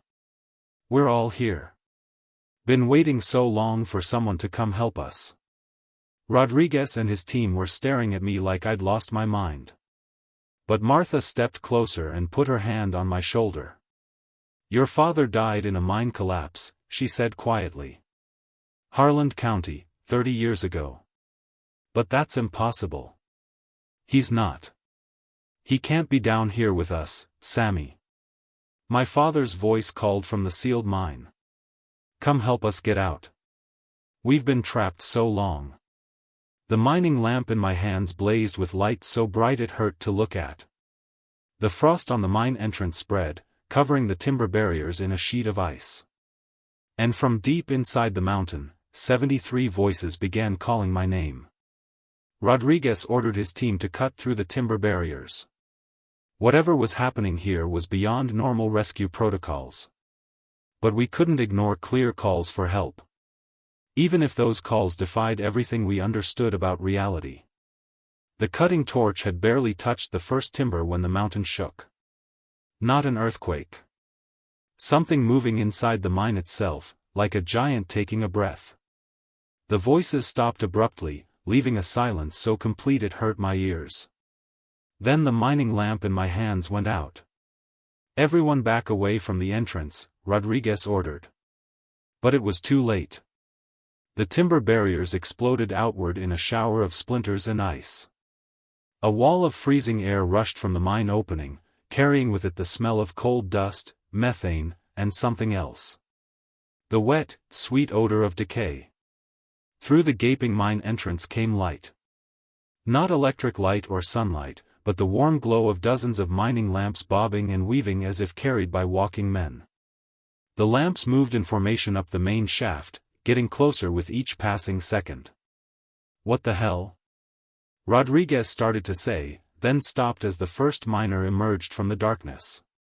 He was tall and thin, wearing overalls and a cloth cap, his face covered in cold dust. The mining lamp attached to his cap cast a circle of light around him as he stepped into the afternoon sun. Behind him came another miner, then another until dozens of men were walking out of the sealed mine. They looked exactly like what they were. Coal miners from 1894. Their clothes were period accurate. Their tools and equipment perfectly preserved. They moved with the careful economical motions of men who had spent their lives working in confined spaces underground. But they weren't solid. I could see through them like looking through heavy smoke. And when they spoke, their voices echoed from impossible distances. "Sammy." My father's voice called, though he wasn't among the miners I could see. "You came for us." The lead miner, a bearded man with kind eyes, approached me directly. When he spoke, his words seemed to come from the mine shaft behind him rather than his mouth. "Samuel Cridge, son of James Cridge, who died in the Harland mine." "How do you know my father?" "He's down there with us now, trapped like we've been trapped." All the miners who died in cave-ins, explosions, floods were all connected. All waiting for someone to tell the truth. Martha stepped forward, her voice shaking. "What truth?" "The truth about what Hensley did, about how we really died." The ghostly miner gestured toward the mine entrance. "He didn't just seal us in for insurance money. He flooded the lower levels while we were still alive, then claimed we died in a collapse. 73 men drowned in the darkness, calling for help that never came." Rodriguez and his team had backed away to their trucks, watching the impossible scene unfold. I didn't blame them. I wanted to run, too. But something kept me rooted in place. Maybe it was the mining lamp in my hands, now glowing again with soft light. Maybe it was the sound of my father's voice echoing from the depths. "Why now?" I asked. "Why are you appearing after all these years?" "Because someone finally came who could hear us. Someone who lost family the same way we did." The ghostly miner's eyes fixed on mine. "Your father died because mine owners cut corners on safety. Same as always. You became a ranger to protect these places. To keep the memories alive.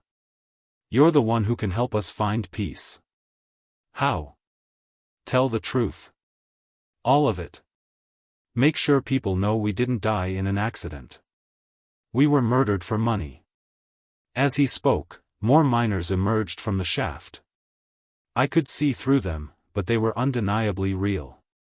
Real enough to leave footprints in the soft ground. Real enough to disturb fallen leaves as they walked. One of the newer arrivals looked familiar, and my heart almost stopped when I recognized him. Daddy James Cridge stepped forward, looking exactly as he had 30 years ago. Same weathered hands, same crooked smile, same cold dust that never quite washed off his skin. "Hello, son. You've grown up good."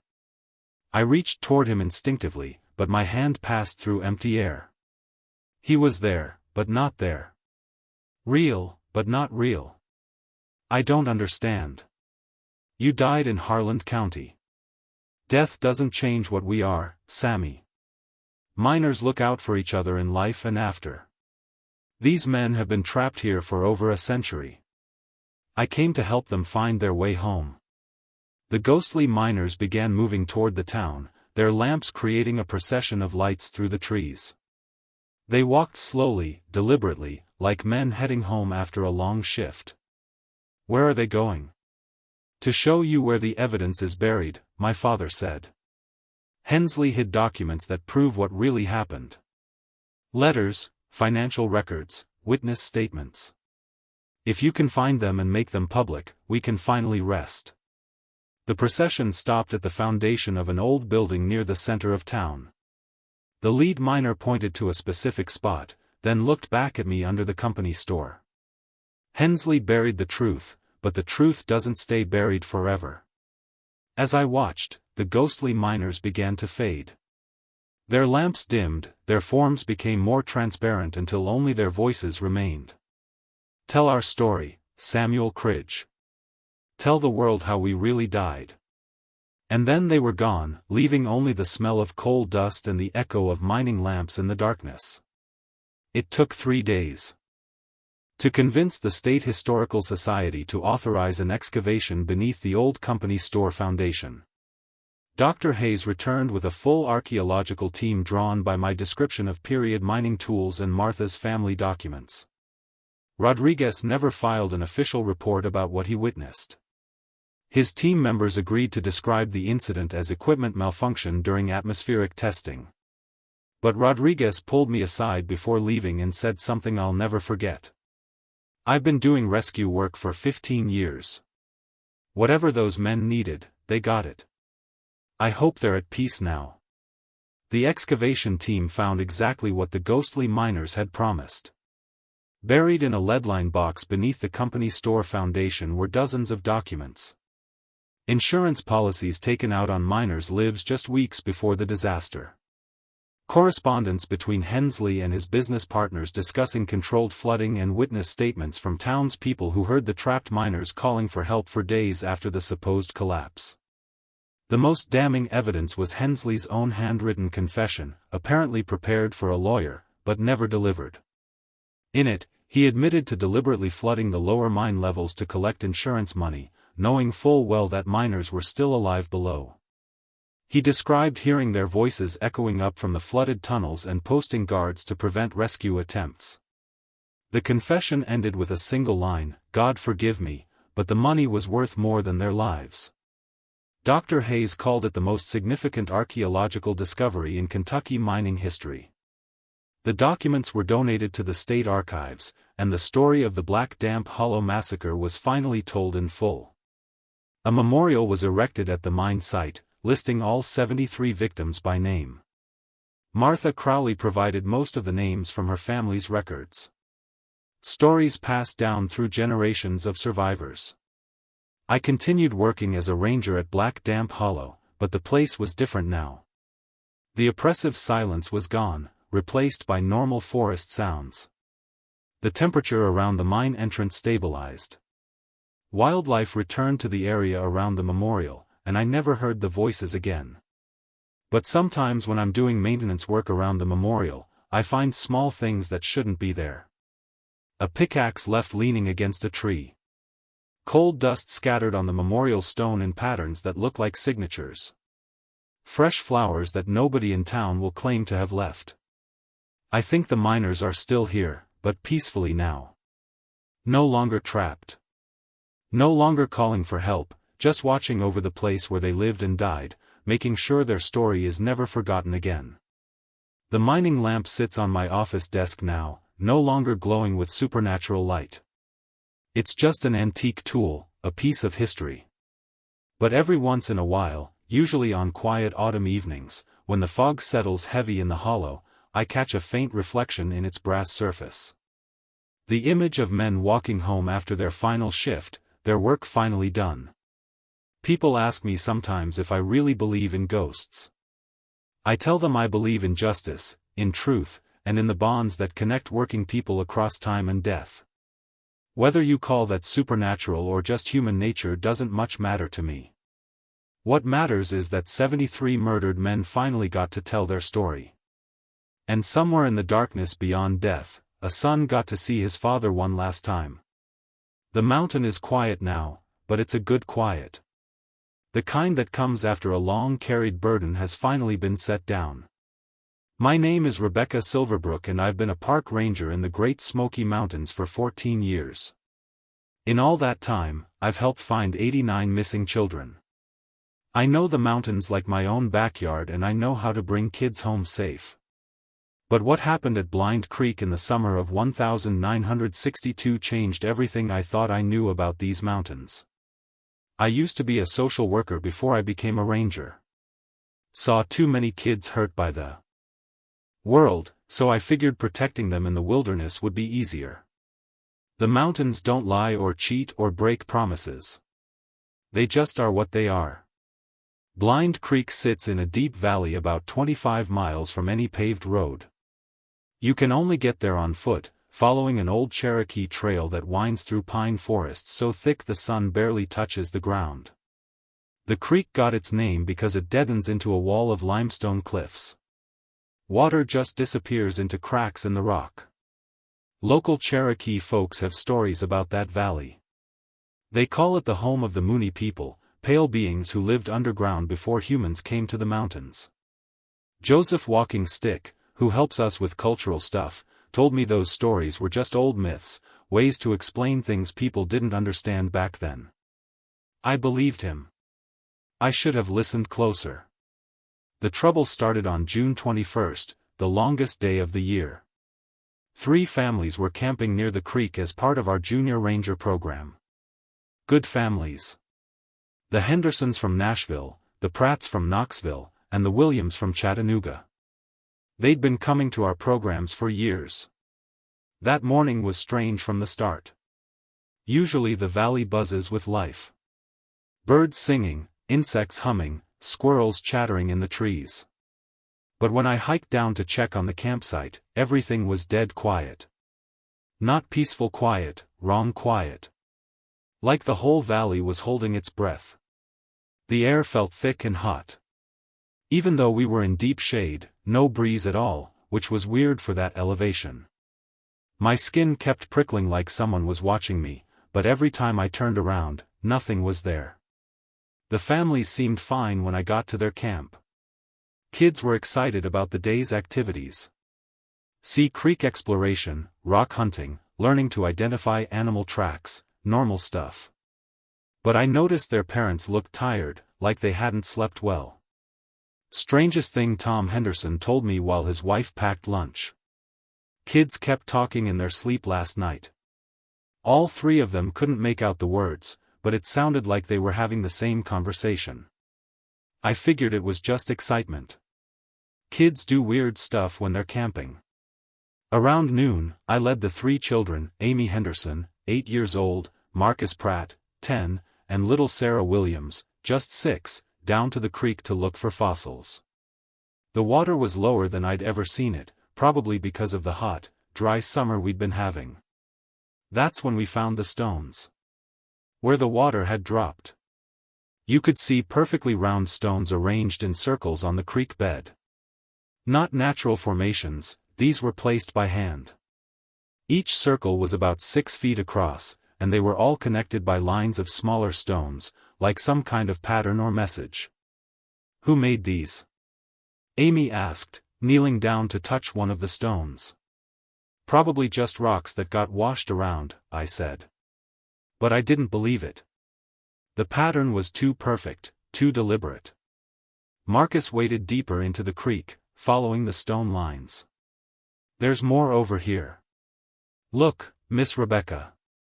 I followed him and felt my breath catch. The pattern stretched underwater as far as I could see, disappearing into the dark pools near the limestone cliffs.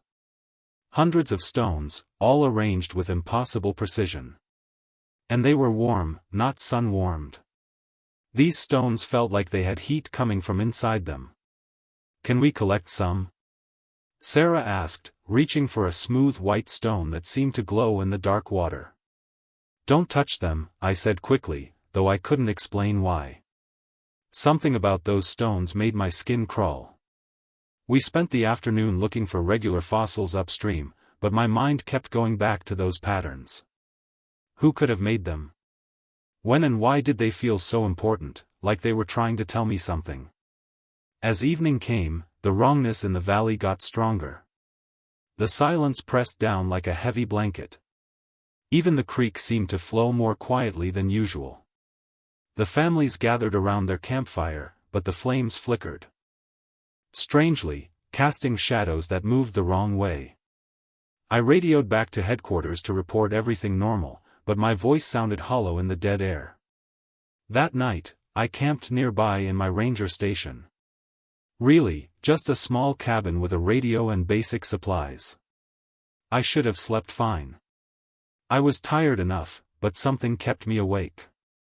A sound like children singing so faint I couldn't be sure I was really hearing it. When I finally dozed off near dawn, I dreamed of pale children with silver eyes playing games I didn't understand in caves that sparkled like stars. I should have known then, should have packed everyone up and hiked them out of that valley, but I didn't. And by the next morning, all 3 children were gone. I woke up to screaming. Tom Henderson's voice cracked as he shouted my name across the valley.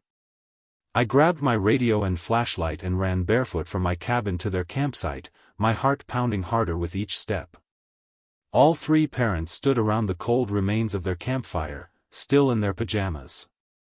The Pratts were holding each other and crying. Mrs. Williams kept calling Sarah's name into the empty woods. "They're gone," Tom said when he saw me. His face was white as paper. All 3 kids. We woke up and they were just gone. The children's sleeping bags were empty, but not disturbed, like they'd simply vanished into thin air. No signs of struggle, no sounds in the night, at least none the parents remembered. I radioed for backup immediately. Within 2 hours, we had search and rescue teams, K-9 units, and a helicopter circling the valley. Standard procedure for missing children in the wilderness. But nothing about this felt standard. The dogs picked up the children's scent trail easily enough. It led straight from the campsite down to the creek, following the same path we'd taken the day before, right to where those strange stone patterns were. And then the trail just stopped. "Dogs are acting weird," Jake Morrison, our lead K-9 handler, told me. His German shepherd, Rex, was whining and backing away from the water.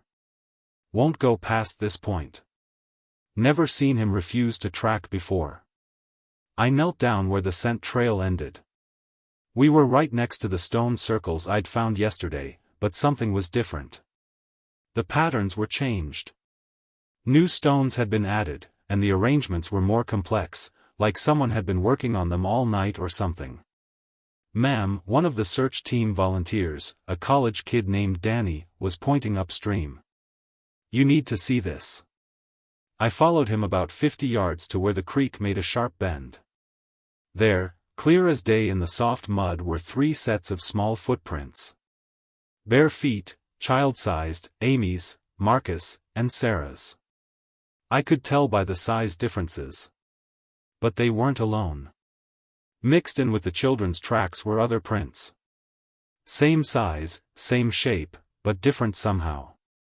Too pale, like they'd been made by feet that had never seen sunlight. And they seemed to shimmer when I looked at them directly, becoming hard to focus on. "Those are weird prints," Danny said, kneeling next to me. "Look how they shine." As we watched, the strange footprints began to fade. Not like they were washing away, like they were dissolving back into the mud. Within minutes, only the children's tracks remained. "Did you see that?" I asked Danny. He looked confused. "See what?" I stared at him. He was looking right at the spot where the pale prints had been, but his eyes seemed to slide away, like his brain couldn't hold on to what he'd seen. The helicopter pilot reported something strange, too.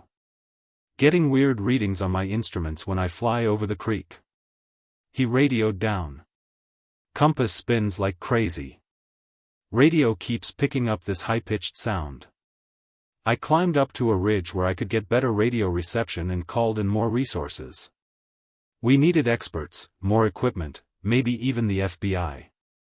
3 children don't just vanish without a trace.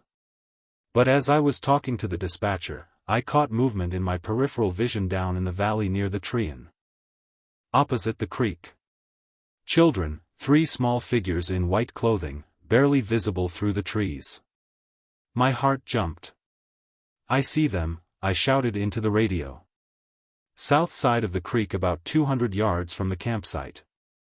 I half ran, half slid down the rocky slope, calling for backup. But when I reached the spot where I'd seen the figures, there was nothing. Just empty woods and that unnatural silence. No footprints, no broken branches, no sign anyone had been there at all. False alarm. I had to radio back. Thought I saw movement, but it was nothing. Except I knew what I'd seen. 3 children in white clothes holding hands, watching us search for them. The wrong part was their eyes. Even from that distance, even through the thick trees, I could see their eyes glowing like moonlight. As the day wore on, more searchers arrived. We had 30 people combing every inch of the valley. Professional trackers, local volunteers, even some Cherokee scouts that Joseph Walking Stick brought in. But the valley seemed to be working against us. Radios crackled with static. Compass needles spun wildly near the creek. 3 different people reported seeing children in the trees, but when we investigated, we found nothing. The worst part was the feeling that we were being watched. All of us felt it. Experienced woodsmen who'd never been spooked by anything were jumping at shadows, looking over their shoulders, talking in whispers. Around sunset, we found something that made everyone stop talking. Marcus Pratt's backpack was hanging from a tree branch about 15 feet off the ground. Not thrown there. Placed there carefully positioned so it wouldn't fall. There were no climbing marks on the tree. No way a 10-year-old could have reached that high. And the backpack wasn't damaged or dirty. It looked like it had been gently lifted up and set in place. Inside were Marcus' clothes neatly folded, his sneakers tied together with their laces. His favorite baseball card collection arranged in perfect order like someone had carefully undressed him and saved his belongings. "This doesn't make sense," Sheriff Brady said, examining the backpack. He was a tough old man who'd seen everything in 30 years of law enforcement. But his hands were shaking as he handled Marcus' things. That's when Joseph Walking Stick pulled me aside. "Rebecca," he said quietly, "I need to tell you something about this place. Something my grandfather told me that I thought was just old stories." He glanced around to make sure no one else was listening. "The Cherokee have always avoided this valley during summer solstice. They say it's when the Moed people come up from their underground homes, looking for new children to join them." I wanted to laugh, wanted to tell him that was just superstition. But I kept thinking about those pale footprints that had faded away, the glowing eyes I'd seen in the trees, the impossible way Marcus's backpack had been placed. "What do the stories say happens to the children?" I asked. Joseph looked uncomfortable. "They say the Moed people take them below the earth to crystal caves that never see sunlight. The children become like them, pale and glowing with silver eyes. They're not hurt, but they're not human anymore either." "That's impossible," I said. "Is it?" Joseph pointed toward the creek where our searchlights were reflecting off the water. "Look at what's happening here, Rebecca. Dogs that won't track, compasses that don't work, children who vanish without a trace." As if to prove his point, a new voice crackled over the radio. Danny, the college volunteer, sounded terrified. "Base, this is Danny. I'm seeing lights underwater, bright blue lights moving around in the deep pools, and I think I hear kids laughing down there." I grabbed my radio. "Danny, get away from the water now." But his radio had gone dead. We found him 20 minutes later standing waist deep in the creek, staring down into the dark water like he was hypnotized. When we pulled him out, his skin was ice cold despite the warm night. "They were so beautiful," he kept saying. "The children were so beautiful. They wanted me to come and play." He couldn't remember anything else. By the 3rd day, everything had gone wrong. We had 50 searchers in the valley now, plus FBI agents and state police. But instead of getting closer to finding the children, things kept getting stranger and more dangerous. 2 more volunteers had to be pulled out of the creek after standing in the water for hours, staring at nothing. 3 searchers reported following the sounds of children laughing, only to find themselves lost in parts of the forest they swore hadn't been there before. And the equipment failures were getting worse. Radios died near the creek. Flashlights flickered and went out. Metal compass needles snapped in half for no reason. I was running on coffee and fear, trying to coordinate the search while dealing with increasingly panicked parents and frustrated officials who wanted answers I couldn't give them. That's when Dr. Elizabeth Chen arrived. She was a geologist from the University of Tennessee called in to examine the strange stone formations under the creek. Dr. Chen was a small, serious woman who didn't believe in anything that couldn't be measured and tested. She lasted exactly 2 hours before she came running out of the valley, white-faced and shaking. "There are structures down there," she told me, grabbing my arm. "Under the creek bed, buildings or caves, I can't tell which. Made from some kind of crystalline material I've never seen before." She pulled out her camera and showed me the underwater photos she'd taken. The images were blurry and distorted, but I could make out angular shapes beneath the water.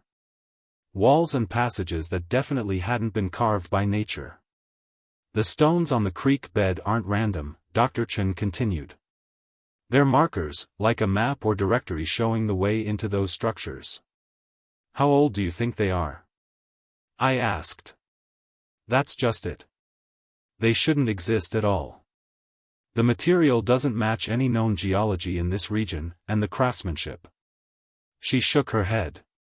"It's too advanced for anything built by prehistoric peoples." Before I could ask more questions, she grabbed her equipment and left. Refused to explain why, just packed up her gear and hiked out of the valley like something was chasing her. That evening, while the official search teams made camp, I met with Joseph Walking Stick and Sheriff Brady. We needed to talk about things that couldn't go in any official report. "The Cherokee elders want everyone out of this valley," Joseph said. "They say we're disturbing something that's been sleeping and it's getting angry." Sheriff Brady lit a cigarette with shaking hands. "I've seen a lot of weird things in these mountains over the years, but this," he gestured toward the creek. 3 kids don't just disappear and volunteers don't stand in freezing water for hours talking to nothing." "What if they're not talking to nothing?" I said quietly. Both men looked at me. "What if the children are down there like the stories say? What if they're alive but changed and they're trying to communicate?" Before anyone could answer, we heard it singing clear as day, coming from the direction of the creek. Children's voices harmonizing in a language I didn't recognize. We grabbed our flashlights and radios and headed toward the sound. But as we got closer to the water, our lights began to dim and flicker. The radios filled with static that sounded almost like whispered voices. The singing was definitely coming from underwater now, from the deep pools near the limestone cliffs where Dr. Chen had found the structures. "Amy," I called toward the water. "Marcus, Sarah, if you can hear me, we're here to help." The singing stopped abruptly. For a moment, the valley was silent. Then the water in the deep pools began to glow with soft blue light like moonlight trapped underwater. 3 shapes rose slowly from the depths. I knew immediately they were the missing children, but they were different. Their skin was pale as milk, almost translucent. Their hair floated around their heads like they were still underwater. And their eyes were solid silver, reflecting light like mirrors. "Miss Rebecca." Amy Henderson's voice sounded distant and echoey, like she was speaking from the bottom of a well. "We've been waiting for you." Sheriff Brady tried to step toward the water, but I grabbed his arm. Something about the children's posture, the way they moved, warned me not to get too close. "Amy, honey, your parents are worried sick," I called out. "We need to get you out of there." "We can't come out," Marcus said in that same hollow voice. "We belong to the Moonid people now, but we're not sad." It's beautiful down there. Little Sarah giggled. A sound like wind chimes in a breeze. They have games we never dreamed of, Miss Rebecca. Games with light and water and time. We can play forever and never get tired. Sarah, sweetheart, you need to come home, I said, fighting to keep my voice steady. Your mommy and daddy miss you. The Mooney people miss their children, too, Amy said. They've been alone for so long, since the first humans came to the mountains. They just want playmates. As she spoke, more shapes began rising from the water behind the children. Tall, pale figures with the same silver eyes. Adults, I thought, but it was hard to tell. They moved like they were floating, and their faces were beautiful and terrible at the same time. We have to go now, Marcus said. But don't be sad. We're happy here. Happier than we ever were up there. Wait, I splashed into the creek, not caring about the cold water. You can't just take them. They're children. They belong with their families. One of the pale adult figures glided forward. When it spoke, its voice was like water flowing over stones. They came to us willingly, it said. The call of our kind is strong in young hearts. We offer them wonders beyond your understanding. They're too young to make that choice, I said, wading deeper into the water. They don't understand what they're giving up. And you don't understand what we're offering. The figure's silver eyes reflected my flashlight beam back at me. But you could learn. You could come with us, Rebecca Silverbrook. You who protects children, help us protect ours. For a moment, I felt the pull of those silver eyes. The promise of mysteries beyond imagination, the chance to see wonders that no human had ever witnessed. But then I thought of the parents back at camp, Tom and Helen Henderson, crying themselves to sleep every night. The Pratts and Williams hanging on to hope that was dying a little more each day. No, I said firmly. These children need to come home. The Mooney people's expression didn't change, but the temperature of the water around me dropped suddenly. Ice began forming on the surface of the creek. Then you choose to be our enemy, the figure said. I choose to do my job, I replied. Which is protecting children. The pale figures began to sink back into the glowing water, taking Amy, Marcus, and Sarah with them.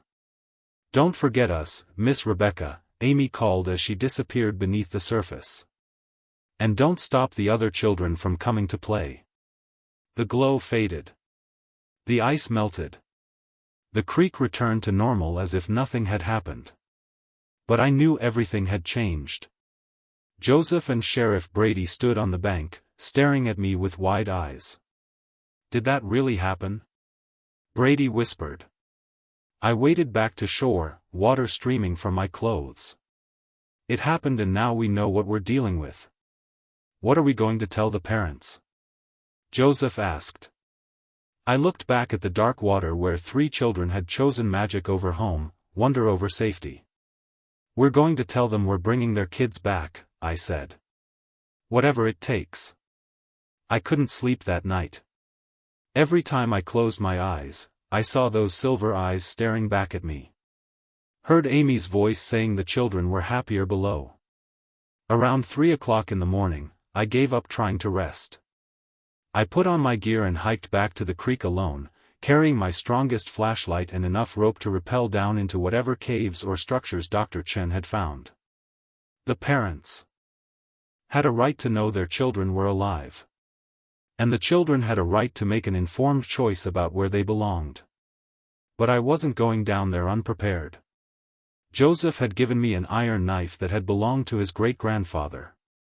Cherokee stories say iron burns the Mooneyed people, he told me. Probably just superstition, but I also carried a waterproof camera, emergency flares, and my radio. Though I didn't expect it to work underground, the valley was different at night. The unnatural silence was deeper, more oppressive. Even my footsteps seemed muffled, like the darkness was swallowing sound. When I reached the creek, the water was glowing again. Not the bright blue light from earlier. This was softer, like starlight scattered through the depths. I waded to the deepest pool where Dr. Chen had photographed the structures.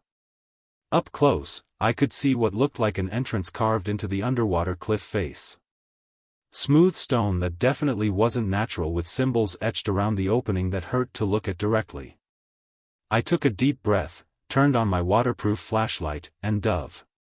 The water was colder than ice, but I didn't feel the shock I expected.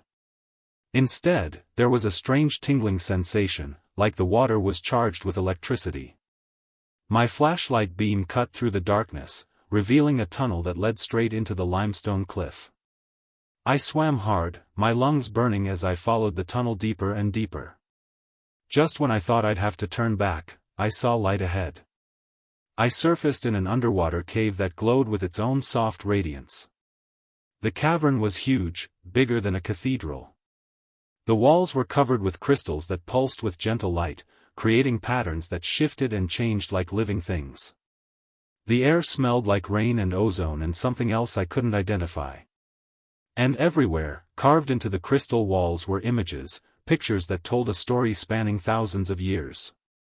I saw the Moonid people in their prime, a civilization of pale, beautiful beings who lived in harmony with the earth.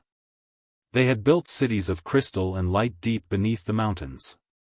They had learned to bend space and time to speak with the spirits of water and stone. But then humans came, not just Cherokee. Earlier peoples carrying iron weapons and fire. The Moid people tried to hide deeper underground, but their numbers dwindled. They became legend, then myth, then forgotten entirely. All but a few. "You came," a familiar voice said behind me. I turned to see Amy Henderson standing at the edge of the crystal pool. She looked exactly like herself, except for those silver eyes and the way she seemed to glow from within. "I had to," I said. "Your parents think you're dead." "I was dead," Amy said matter-of-factly. "Not my body, but my spirit. Up there, everything was so small and gray. Down here, I can see colors that don't have names. I can hear the music that stones make when they grow." Marcus and Sarah appeared beside her, their faces bright with an otherworldly joy I'd never seen in any child above ground. "It's not like being human," Marcus explained. "It's better. We don't get tired or hungry or sad. And the games," he gestured toward the crystal walls, which began showing moving images like a three-dimensional movie. "We can play inside stories. We can race with time itself." "But what about your families?" I asked. "They love you. They need you." Sarah's silver eyes grew sad for a moment. "We love them, too.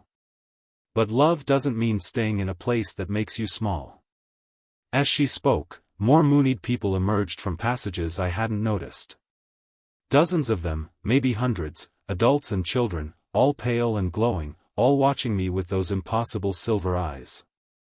One figure stepped forward, taller than the others, ancient in a way that had nothing to do with physical age.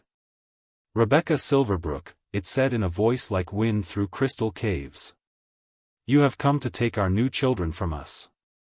"I've come to understand," I said, trying to keep my voice steady. "These children's families are grieving. They deserve to know their kids are alive." "Are they alive?" the figure asked.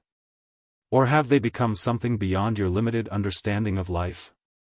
It gestured to the crystal walls, which now showed images of the three missing children playing impossible games with Moonite children.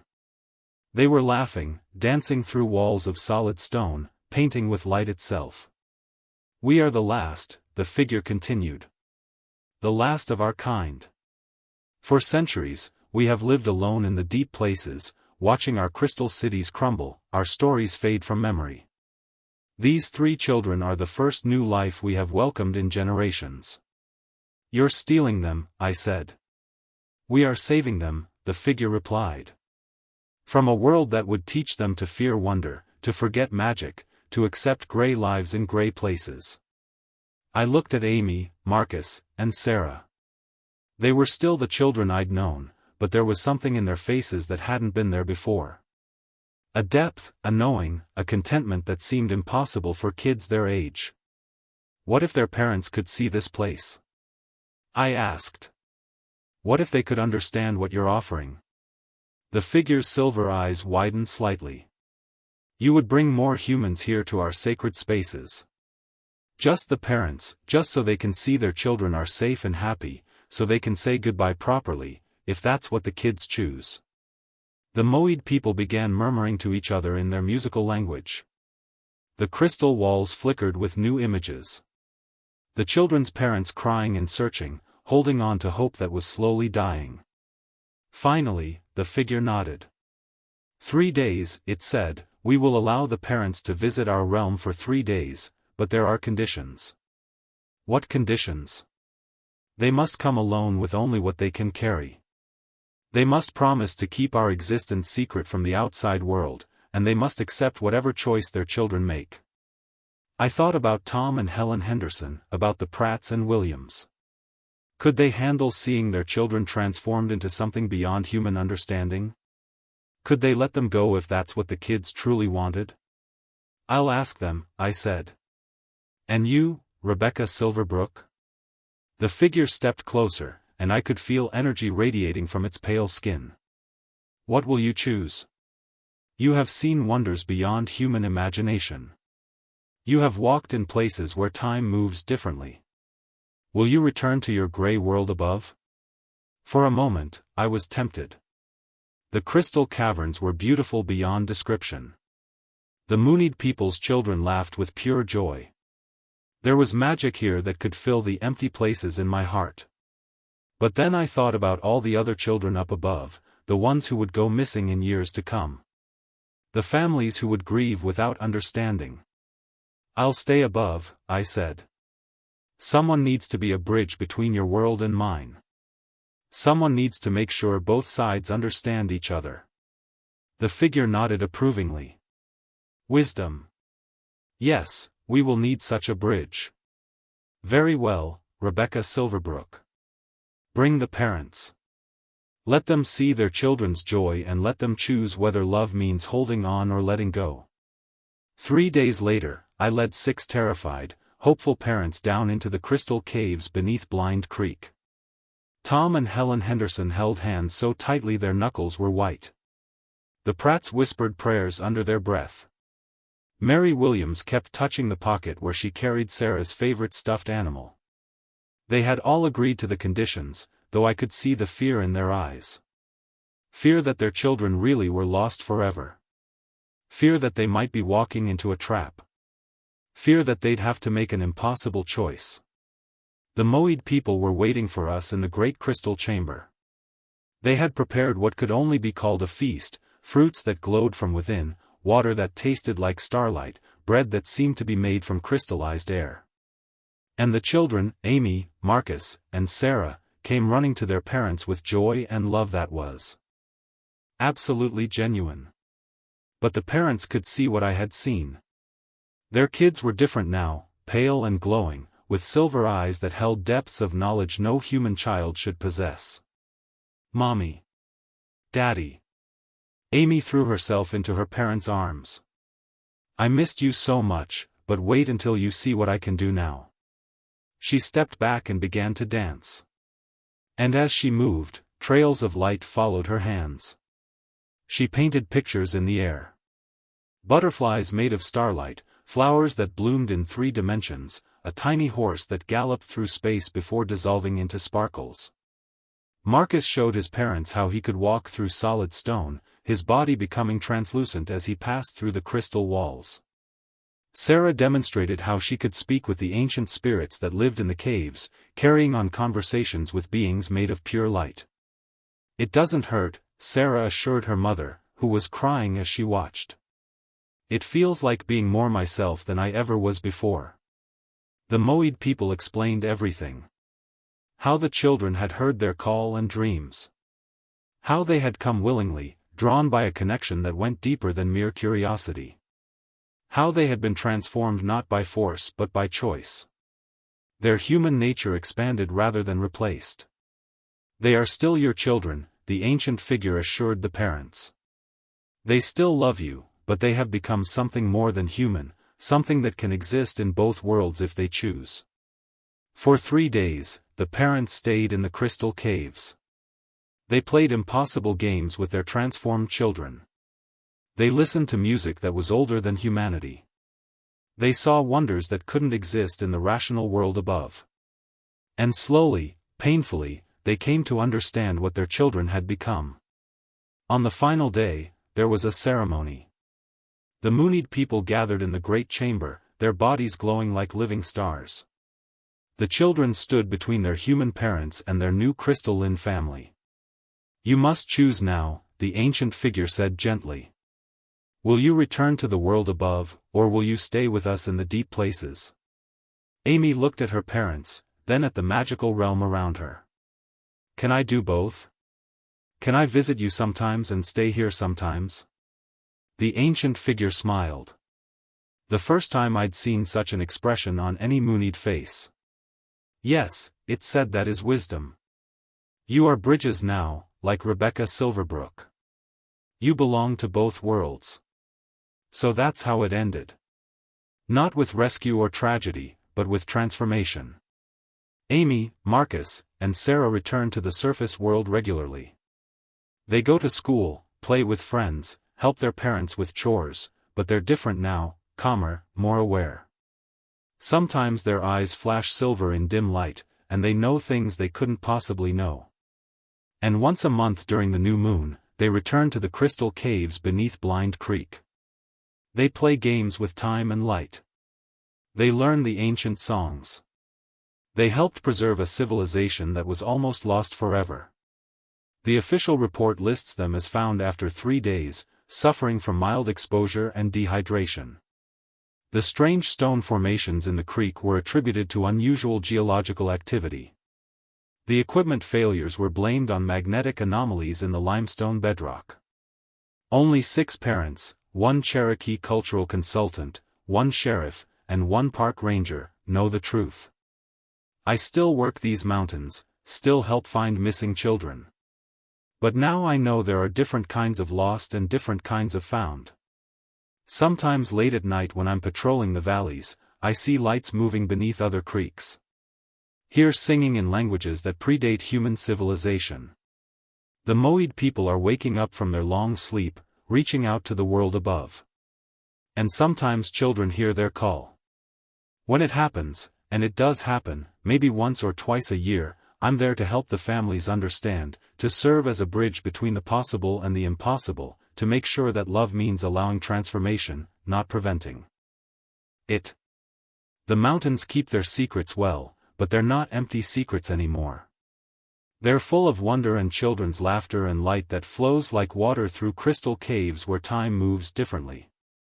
Where the Moonid people wait patiently for their next playmates and where I stand guard making sure both worlds stay safe. My name is Daniel Stormhaven, and in 21 years of mountain rescue work, I thought I'd seen everything the wilderness could throw at a man. I've pulled broken bodies from cliff faces, talked jumpers down from ledges and held dying hands until the helicopters arrived. I've learned that mountains don't care about your plans, your family, or your faith. They just are. But nothing in my training prepared me for what happened at Sorrow's Gorge in the spring of 1979. The gorge sits deep in the Monona National Forest. A slash in the earth so narrow that sunlight only reaches the bottom for 3 hours each day. The river that carved it still runs wild, fed by snow melt and spring rains. Local folks avoid the place, have for generations. They say it's cursed. I always figured that was just mountain talk. The kind of stories that grow up around dangerous places to keep fools from getting themselves killed. I should have listened. The call came in on a Tuesday morning. 3 separate hikers had reported hearing someone crying for help from deep in the gorge. The strange thing was they all heard it from different spots along the rim miles apart. Sarah Martinez, the park dispatcher, looked puzzled when she handed me the reports. "Dan, these don't make sense," she said, pushing her glasses up her nose. "Listen to this. The first hiker heard the calls at 6 a.m. from the north rim. The second one heard them at 6:15 from the south side. The third heard them at 6:30 from the east overlook. No way someone could move that fast through that terrain. I studied the topographic map spread across my desk. Sorrow's Gorge was a spiderweb of cliffs and loose rock. The bottom was 3 miles down by the safest route, and there was no way out except the way you came in. If someone was trapped down there, they'd been calling for help from one spot, not 3. Maybe it's the acoustics, I said, though I didn't believe it myself. Sound bounces weird in those rock formations. Sarah shook her head. All 3 hikers said it sounded like a woman, young woman, crying like her heart was broken. Something cold touched my spine. My wife Emma had been a young woman when she fell. The memory hit me like it always did, sudden and sharp. Her hand slipping from mine on Cathedral Rock, her scream cutting off too quick, the awful silence that followed. "I'll check it out," I said, my voice rougher than I intended. The drive to the trailhead took 40 minutes on winding mountain roads. The spring air was crisp, full of the smell of new growth and melting snow. Birds sang in the trees and everything felt normal, peaceful even. It wasn't until I reached the North Rim overlook that things started to feel wrong. The silence hit me first, not the good kind of quiet you get in the mountains, but something deeper, unnatural. Even the wind seemed to hold its breath. I stood at the edge and looked down into the gorge. The walls dropped away in layers of gray stone and shadow. Far below, I could see the white foam of rapids. "Hello," I called out. "This is Park Ranger Storm Haven. Can anyone hear me?" My voice echoed back strange. Not the clean bounce you'd expect, but something twisted like the rocks were changing my words as they passed them along. I waited, listened. That's when I heard it. Soft at first, almost lost in the sound of rushing water. A woman crying. Not the sharp cry of someone in pain, but the deep, broken sobbing of someone who'd lost everything. The sound made my chest tight. It reminded me too much of the months after Emma died when I'd wake up at night to find myself weeping into her empty pillow. "Ma'am," I shouted. "I'm here to help." "Where are you?" The crying stopped. The silence that followed felt like something watching me. I moved to the south overlook, then the east one. At each spot, I heard the same thing. That heartbroken sobbing coming from somewhere impossible to reach. But there was something else now. Something that made my hands shake as I gripped my radio.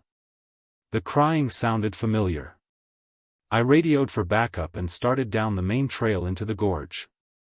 The path was steep and treacherous, carved into the cliff face by the Civilian Conservation Corps back in the 1932. Spring runoff had washed out sections, leaving gaps I had to jump. My boots slipped on wet stone more than once. The deeper I went, the colder it got. That made sense. Sunlight barely reached the bottom. But this felt different, like the cold was coming from inside the rocks themselves. Halfway down, I found the first sign that something was very wrong. A child's doll sat on a ledge beside the trail. It was old, the kind made of composition and cloth, probably from the 1940s or 1950s. Its dress was faded pink, and one glass eye was missing. Someone had placed a circle of smooth river stones around it, like a tiny grave marker. I keyed my radio. "Base, this is Storm Haven. I'm finding some unusual items on the trail. Looks like someone's been leaving memorials." Static crackled back at me. Then Sarah's voice distorted and strange. "Dan can't signal breaking. Be careful." The radio went dead. I continued down and found more items. A teddy bear from the 1962 arranged with wild flowers that couldn't possibly grow in these shadows.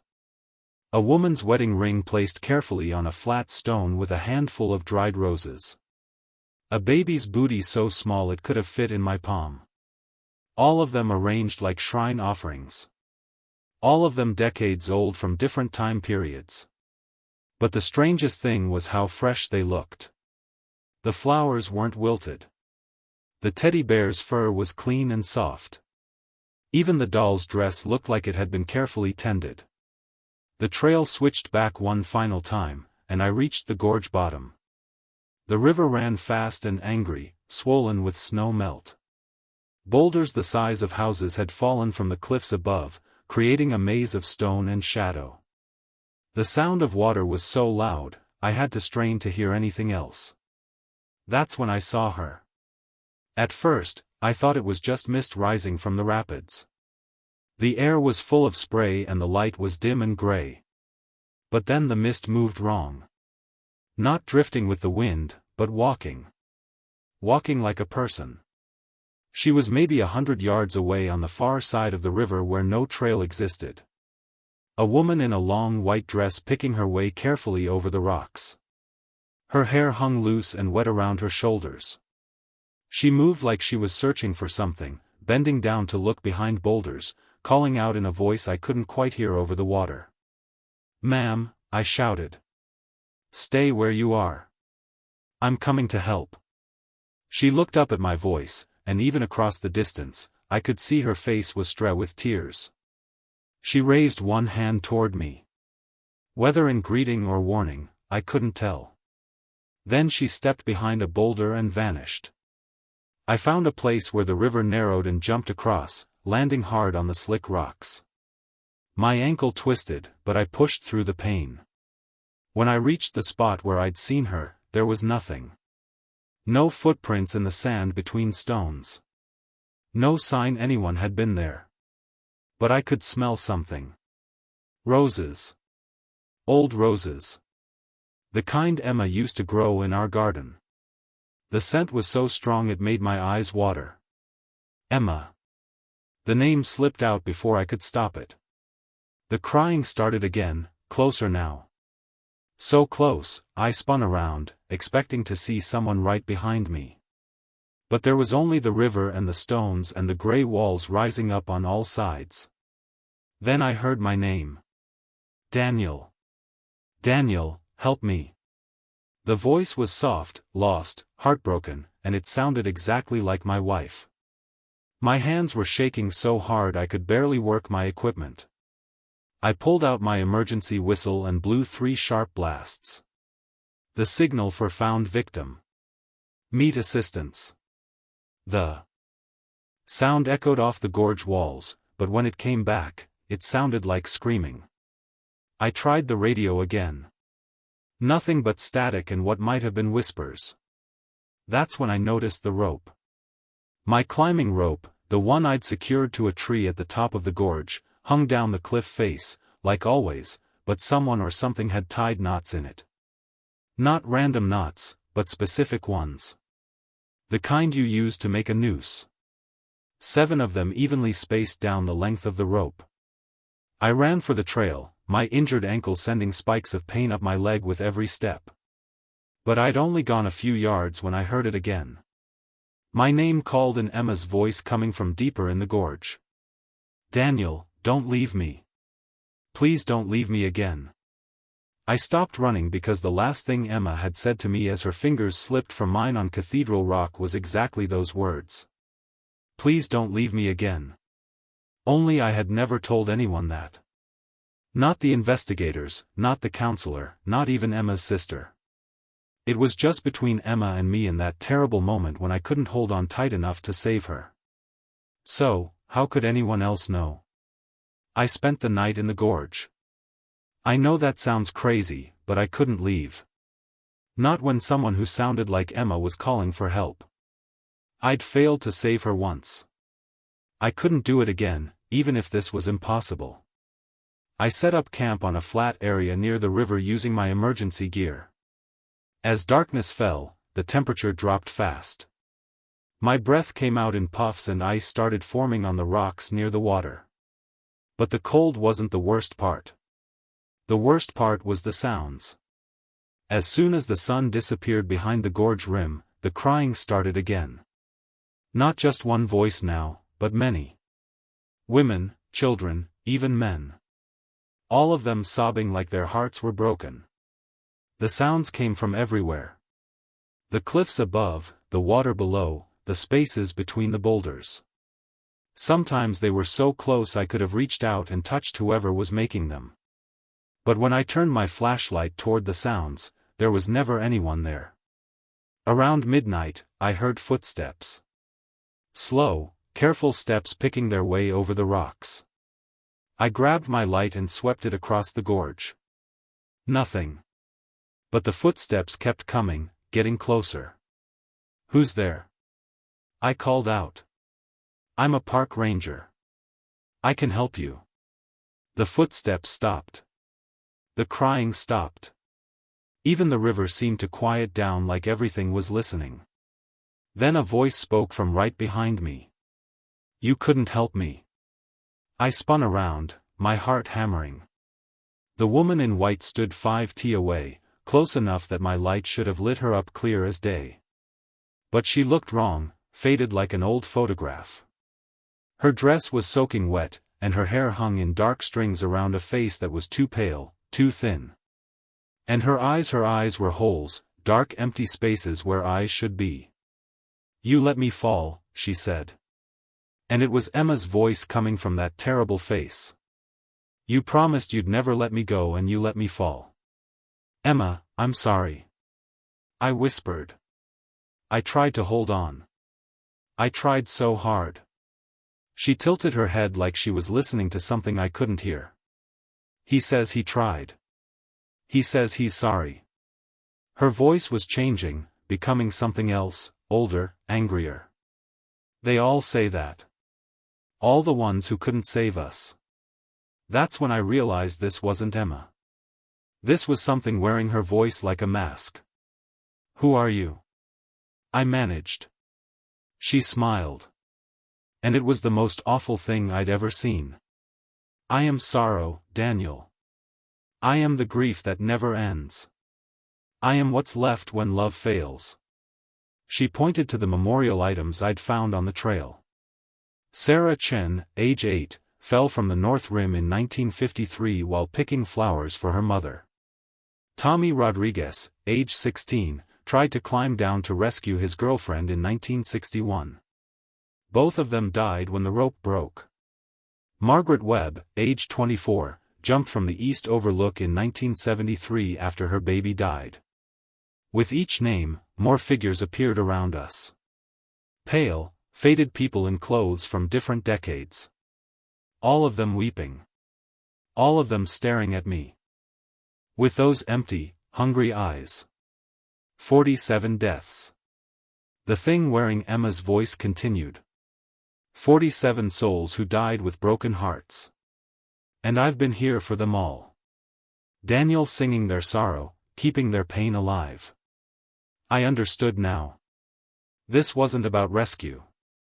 It was about collection. "You want me to join them?" I said, "You already have." She gestured to the new knots in my rope. "As soon as you heard your wife calling, you started dying. That's how grief works, Daniel. It kills you one breath at a time." The other figures moved closer. I could hear them whispering now, telling me their stories. How they'd lost children, lovers, parents, how the pain had driven them to the gorge. How they'd found peace in the woman's eternal mourning. "Just let go," Emma's voice said gently. "Let the rope slip again. This time, fall with me." I looked at my hands and realized I was holding my climbing rope, the one with the new knots. I was standing at the edge of a cliff. I didn't remember climbing, looking down into darkness. And part of me wanted to jump. The part that had been dying since the day Emma fell. The part that woke up every morning wondering why I'd survived when she hadn't. The part that heard her calling my name in every wind. Saw her face in every shadow. "That's right," the woman whispered. "Join us, be with her forever." I took a step forward. The rope felt good in my hands. Natural, like it had always been meant to end this way. But something stopped me. A memory not of Emma dying, but of Emma living. Her laugh when I'd proposed with a ring hidden in a hiking granola bar. The way she'd bandage my cuts and scrapes after difficult rescues. The night she'd told me that loving someone meant helping them heal, not keeping their wounds open. Emma wouldn't want this, I said. The thing in white hissed. You don't know what she wants. You weren't there when she needed you. No, I said, letting the rope fall. But I know what she'd tell me to do. I pulled out my radio and switched it to the emergency frequency. Static filled the air, but underneath it, I could hear something else. Sarah's voice, calling my name from very far away. The woman shrieked and lunged for me. Her fingers passed right through my chest, but where they touched, I spread under my skin. The other figures moved in, reaching for me with grasping hands. Base. This is Storm Haven, I said into the radio, fighting to keep my voice steady. I need immediate evacuation from Sorrow's Gorge, and I need you to contact the West Virginia Historical Society. I need everything they have on deaths in this location going back 200 years. The woman's scream grew louder, more desperate. The sound of it cracked rocks, started small avalanches on the cliff faces. You can't leave, she wailed. No one leaves. Everyone who comes here stays. Everyone who grieves stays. Not everyone, I said. Not anymore. The helicopter couldn't reach me until dawn. I spent the rest of the night dodging the spirits that tried to drag me over the cliff. Every time I closed my eyes, they showed me Emma falling. Every time I tried to rest, they whispered about all the ways I'd failed her. But I held on to what I'd remembered. Emma's voice, her real voice, telling me that love meant helping people heal. When the rescue chopper finally lowered a basket into the gorge, the woman in white stood watching from across the river. She wasn't screaming anymore, just crying. The deep, hopeless sobs I'd heard from the first day. Daniel, she called as the winch pulled me up. Don't forget us. Promise you won't forget. I looked down at her one last time. In the morning light, she looked smaller, younger, not terrifying, just infinitely sad. I won't forget. I called back, but I didn't promise to stay. Back at park headquarters, I spent 3 days going through historical records with Dr. Patricia Wynne from the State Historical Society. What we found explained everything. In 1823, a woman named Mercy Blackwood had lived in a cabin near what was now called Sorrow's Gorge. She'd lost her husband in a logging accident, then watched her 2 young children die of fever during a harsh winter. Driven mad by grief, she'd wandered the gorging for them until she fell from the cliffs. But according to local legends, her spirit never left. For 200 years, she'd been collecting other grieving souls, trying to build the family she'd lost. Every person who died in the gorge had come there because of some terrible loss. And somehow she'd called to them, drawn them in with the promise that their pain would be understood. She's not evil, Dr. Wynne explained. She's just a mother who can't let go. That gave me an idea. On Saturday morning, I went back to the gorge. This time, I brought back up 3 other rangers and Dr. Wynne who specialized in historical trauma counseling. We also brought something else, flowers. 47 white roses, 1 for each person who died. The woman appeared as soon as we reached the bottom. She looked weary, frightened. The other spirits hung back in the shadows, watching. You came back, she said. Why? Because you asked me not to forget. I held out the roses. These are for your children, Mercy, and for everyone else you've been caring for. She stared at the flowers like she'd never seen anything so beautiful. You know my name, Mercy Blackwood. You lost Thomas and little Sarah in the winter of 1823. You loved them so much you couldn't let them go. She began to cry again, but softer now. Human tears instead of the endless wailing. I just wanted them back, she whispered. I just wanted my babies back. I know, but Mercy, they're not here. They never were. The people who died in this place, you were trying to make them into your family, but they had families of their own. Dr. Wynne stepped forward. Mercy, I know about loss. I know what it's like to feel like you can't go on. But keeping others trapped in grief doesn't heal your pain. It only spreads it. But if I let them go, Mercy looked around at the spirits watching us. If I let them go, I'll be alone. I've been alone for so long. You don't have to be alone, I said. Your children are waiting for you, Mercy. Not here, but somewhere else. Somewhere you can only go if you let go of this place. I thought of Emma, of the dreams I'd had where she was happy and whole and free of the pain that had marked her last moments. I thought of the choice between keeping someone's ghost trapped with my grief or letting them find peace. Will you help me? Mercy asked. Help me say goodbye. We held a ceremony there at the bottom of the gorge. Dr. Wynne said words about release and peace. The other rangers stood respectfully as I placed the 47 roses on the memorial items Mercy had collected over the years. As each rose was laid down, one of the spirits faded away, not disappearing, but transforming, becoming something lighter, something free. Mercy was the last to go. She stood by the water's edge, looking young again, looking like the mother she'd been before tragedy broke her heart. Thank you, she said, for seeing me, for helping me remember that love isn't about holding on. It's about letting go. Then she was gone, too. Not vanishing, but becoming part of the morning light on the water. The gorge felt different after that. Still beautiful, still dangerous, but not haunted. The silence was natural now, peaceful. That was 6 months ago. Since then, there haven't been any reports of crying voices from Sorrow's Gorge. The Park Service has installed new safety barriers and warning signs, but mostly people just don't feel compelled to go there anymore. The pull that drew grieving souls to the cliffs is gone. I still work mountain rescue, still save who I can, mourn who I can't. But something changed in me during those days in the gorge. I learned the difference between honoring grief and being consumed by it. I started a support group for people who've lost loved ones in wilderness accidents. We meet once a week at the ranger station and we talk about the hard work of healing. Dr. Wynne helps when she can. We call it the Mercy Group after a woman who finally learned to let go. I still miss Emma. I always will. But now when I hear her voice in the wind, it's not calling for help. It's telling me to keep living, keep helping, keep loving the world she had to leave behind. Sometimes late at night, I drive up to the overlook above Sorrow's Gorge.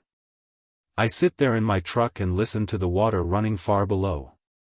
It's just water now, just a river carving its way through stone the way rivers do.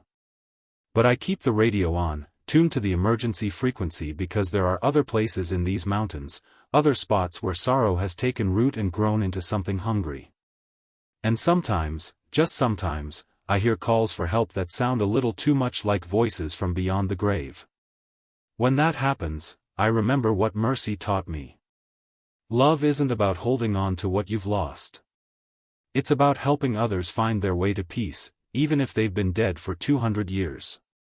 My name is Daniel Stormhaven, and I've learned that some rescues take more than ropes and helicopters. Sometimes the most important thing you can save is a soul that's forgotten how to let go. And sometimes that soul is your own. My name is Catherine Night Whisper and I've been a park ranger for 13 years. That might sound like a made-up name, but it's real. My grandmother was Greek and she had a thing for dramatic names. Most folks just call me Kate. I work the night shift at George Washington National Forest in Virginia. Specifically, I watch over Devil's Knob Summit, which sits about 40 miles from the nearest street light. It's my job to protect what we call a dark sky preserve. A place where the night stays truly dark so people can see the stars the way our ancestors did. The summit isn't easy to reach. You have to hike 3 m up a rocky trail that'll test your ankles and your lungs. Most visitors come during the day, but I'm up there when the sun goes down. That's when the real magic happens. When you can see the Milky Way stretched across the sky like spilled milk on black cloth. I've always loved the night. Even as a kid, I'd sneak out to watch meteor showers and lunar eclipses. My mom used to joke that I was part bat. When I found this job, it felt like winning the lottery. Getting paid to protect darkness and watch the stars. Perfect. The summit has something special. An old stone circle that nobody really understands. The rocks are arranged in a perfect ring about 20 feet across. Some say Native Americans built it hundreds of years ago for ceremonies. Others think it's just a natural formation that looks organized. I've always figured it doesn't matter who made it. What matters is that it's been here longer than any of us. On clear nights, I set up my telescope inside the circle. My Celestron has been with me for 8 years, and I know every screw and lens by heart. I also carry night vision monoculars, Militaria stuff that turns the darkest night into green-tinted daylight. The Forest Service issued them after too many hikers got lost after sunset. October 21st, 1981 was supposed to be routine. The autumn equinox meant perfect viewing conditions, and the new moon promised complete darkness. I had my gear ready, my thermos filled with coffee, and a group of amateur astronomers coming up around midnight to watch for meteors. But something felt different that night from the moment I reached the summit. The forest was too quiet. Usually, you hear owls calling, leaves rustling, maybe a fox moving through the underbrush. That night, nothing. Even the wind seemed to hold its breath. I've spent enough nights alone in the woods to know when things feel wrong, and this felt very wrong. I set up my telescope anyway. Work is work. And I had astronomers counting on me to provide them with a safe, dark viewing spot. But as I adjusted the eyepiece, I noticed something odd in my peripheral vision. My shadow looked wrong. I was standing next to my telescope with a small red flashlight in my hand. The light cast a clear shadow of me onto the ground behind me.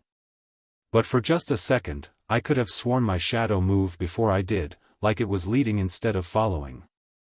I turned around quickly, shining my flashlight on the ground. Nothing there but pine needles and granite. I laughed at myself. 13 years of night work can play tricks on your eyes, especially when you're tired. But the feeling wouldn't go away.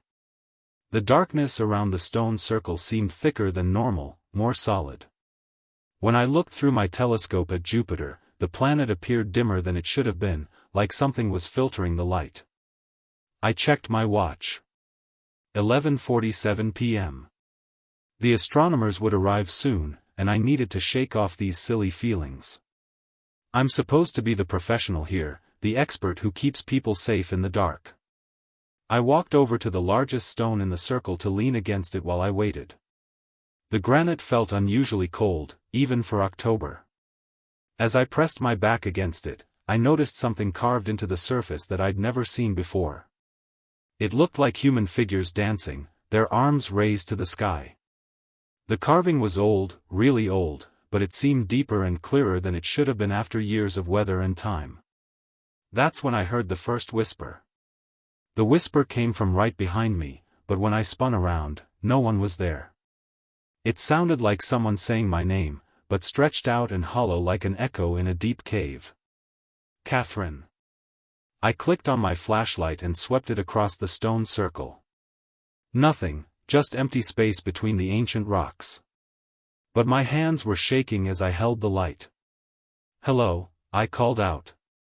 "If someone's there, you need to identify yourself. This is a restricted area after dark." Silence answered me.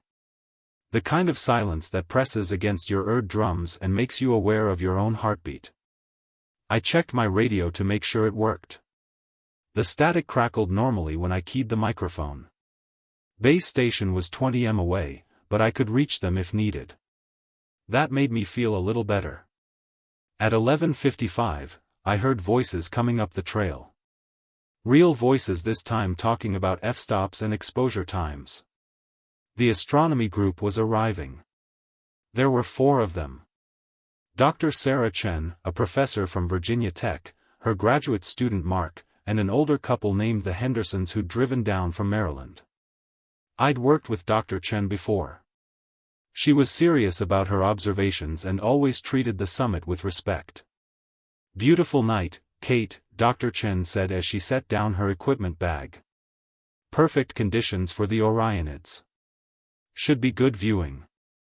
I agreed. Though I still felt uneasy. "I've got the circle reserved for you until dawn. Just remember to keep your lights red filtered." As they set up their cameras and telescopes, I walked the perimeter of the summit, checking for any safety hazards. That's when I found the first set of footprints. They were human. Definitely human, but wrong somehow. The prints were too shallow, like whoever made them barely touched the ground. And they didn't lead anywhere. They started near the stone circle and just ended like someone had stepped down from the air, taken 3 steps, and vanished. I knelt down and examined them with my flashlight. The prints were clear in the soft dirt, showing the outline of bare feet, not shoes or boots, actual skin touching earth. Who hikes 3 mi up a mountain at night without shoes?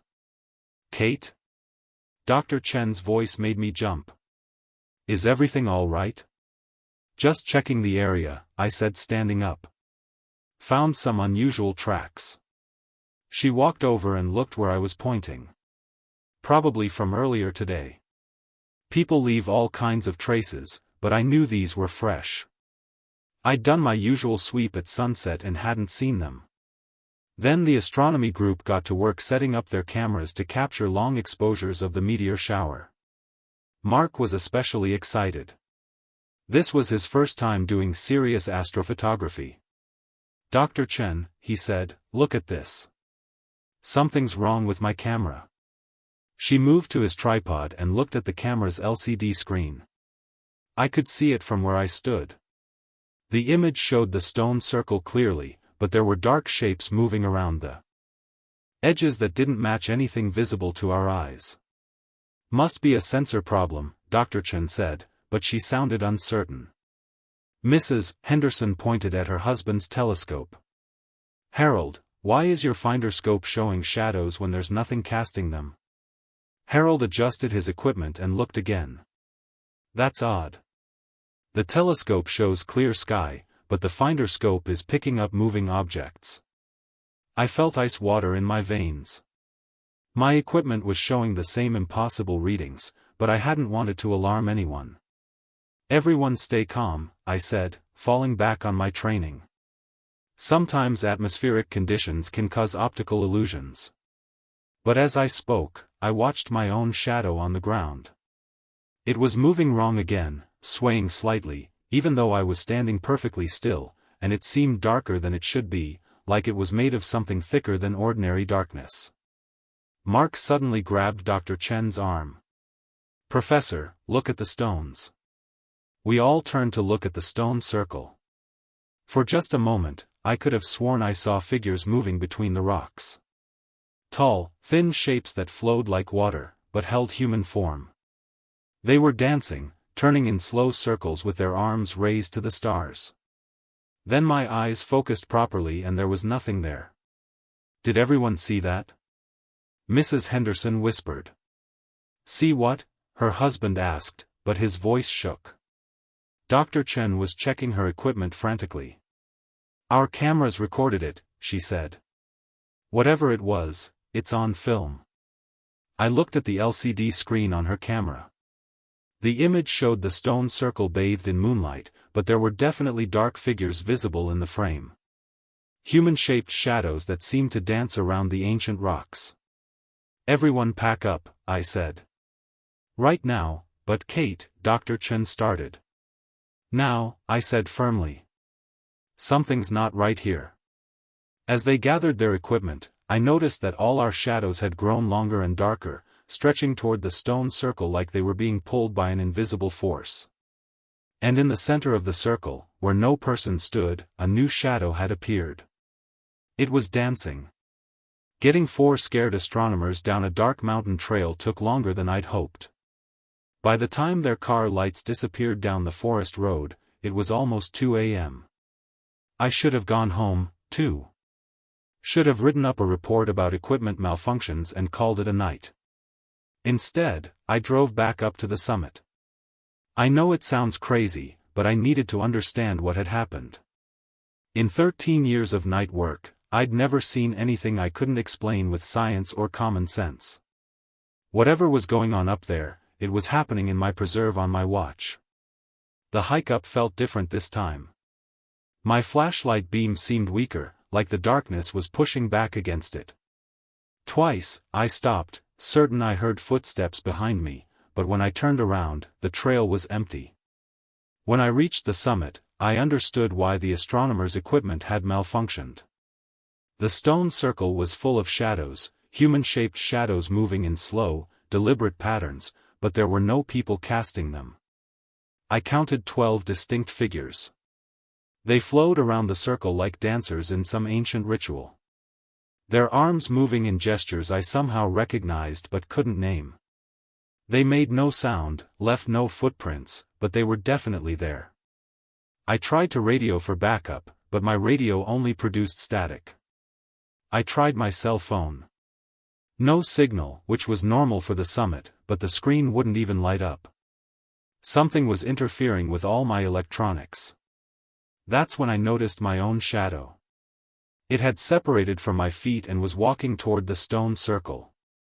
I was standing still, but my shadow moved independently, flowing across the ground to join the dance.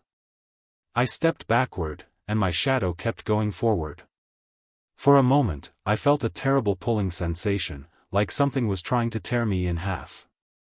Then the feeling stopped and my shadow snapped back to where it belonged. But now I understood what I was looking at. These weren't just shadows. They were people. Or they used to be people. Somehow, some way, their shadows had been separated from their bodies and trapped here, forced to repeat some ancient ceremony forever. I pulled out my night vision monoculars and focused on the dancing figures. Through the green-tinted lenses, I could see them more clearly. They were Native Americans dressed in traditional clothing that looked hundreds of years old. Their faces showed incredible sadness and longing. One of them noticed me watching and stopped dancing. The others continued their eternal movement, but this one shadow turned toward me and raised its hand. Not in greeting, in warning. I lowered the monoculars and the figure was gone. But carved into the stone next to where it had been standing, new symbols had appeared. They looked like petroglyphs showing a story in simple pictures.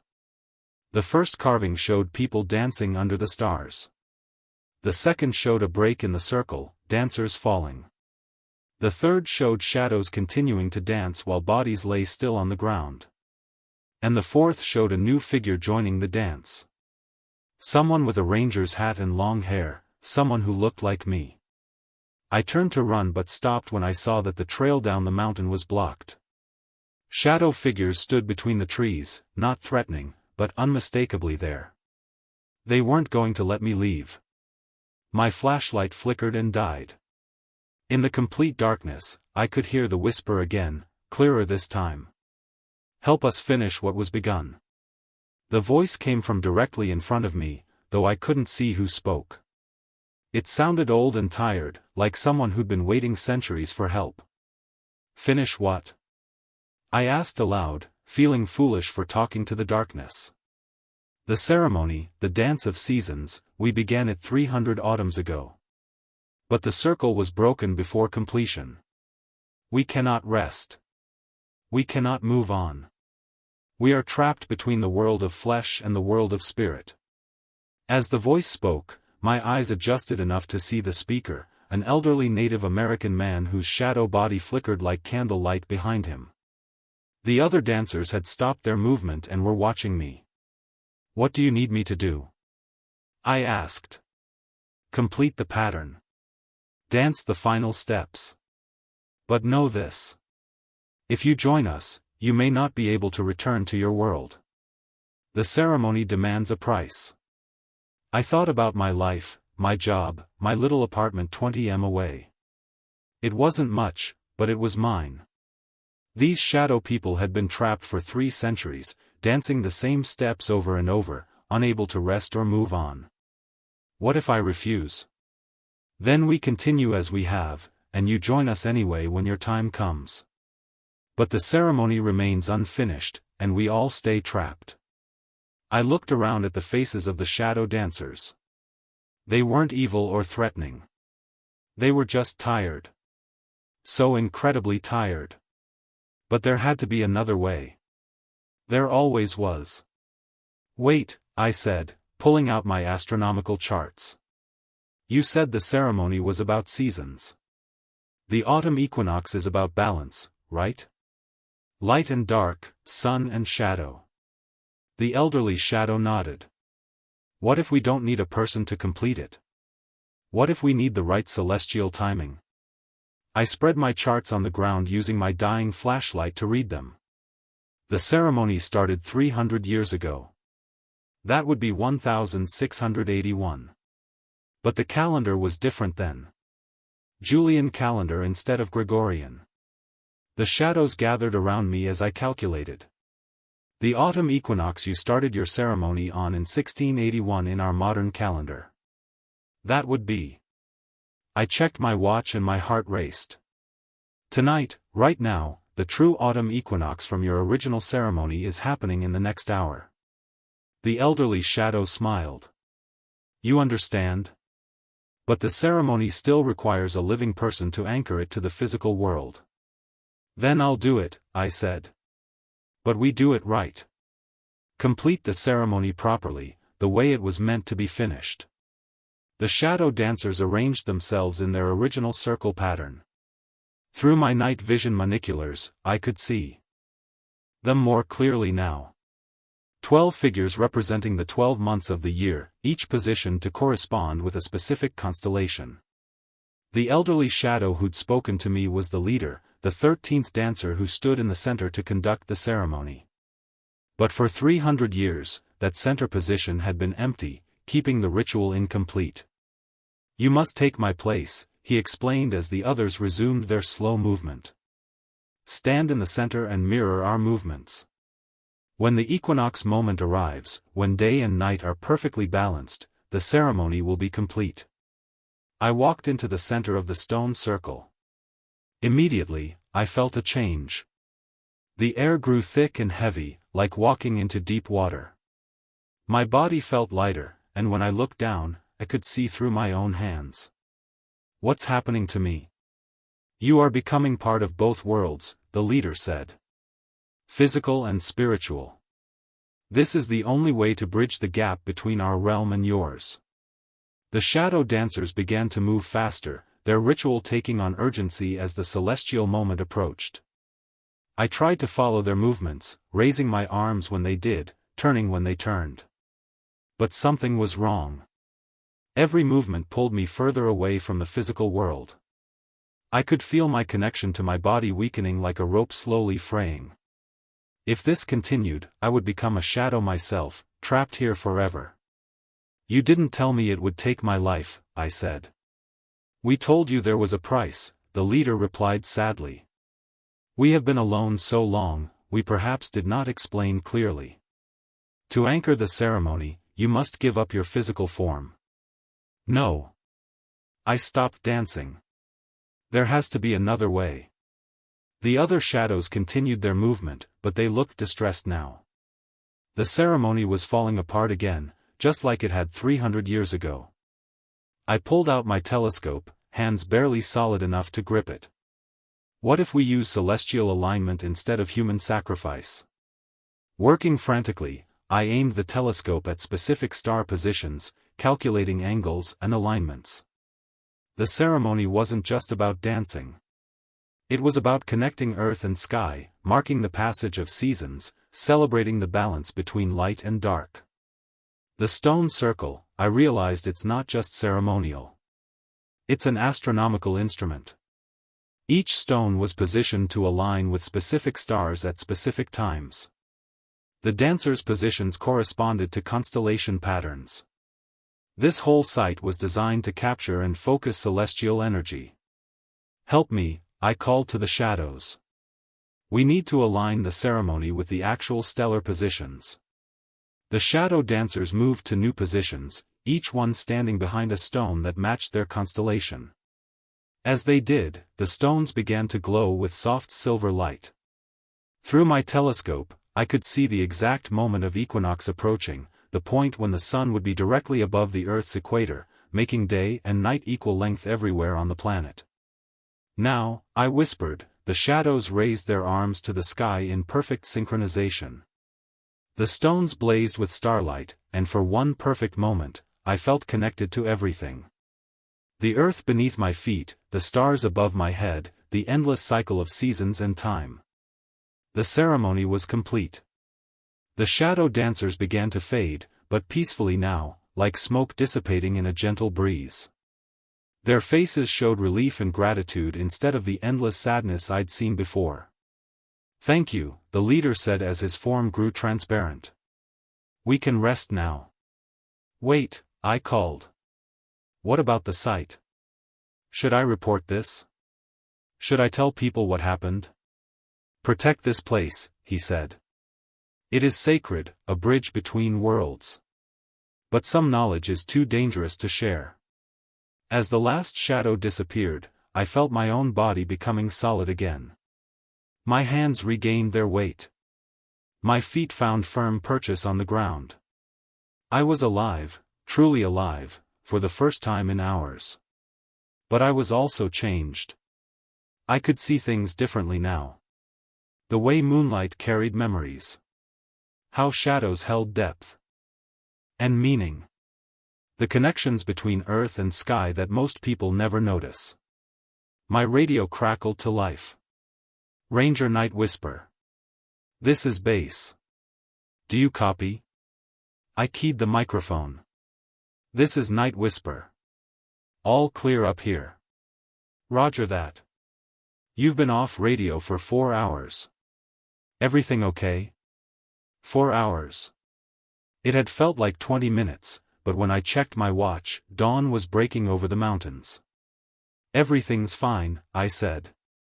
"Just had some equipment problems." As I packed up my telescope, I noticed one last thing. The ancient carvings on the stones had changed.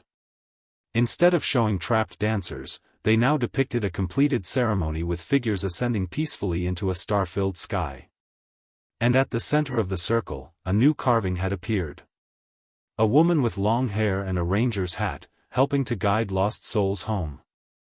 3 months later, I was still working the night shift at Devil's Knob Summit, but everything was different now. The site became an official archaeological preserve after I submitted a report about the Pre-Columbian stone circle. I didn't mention the shadow dancers, just noted the astronomical alignments and recommended protection for the area. Within 6 weeks, access was restricted to daylight hours only for visitor safety. That suited me fine.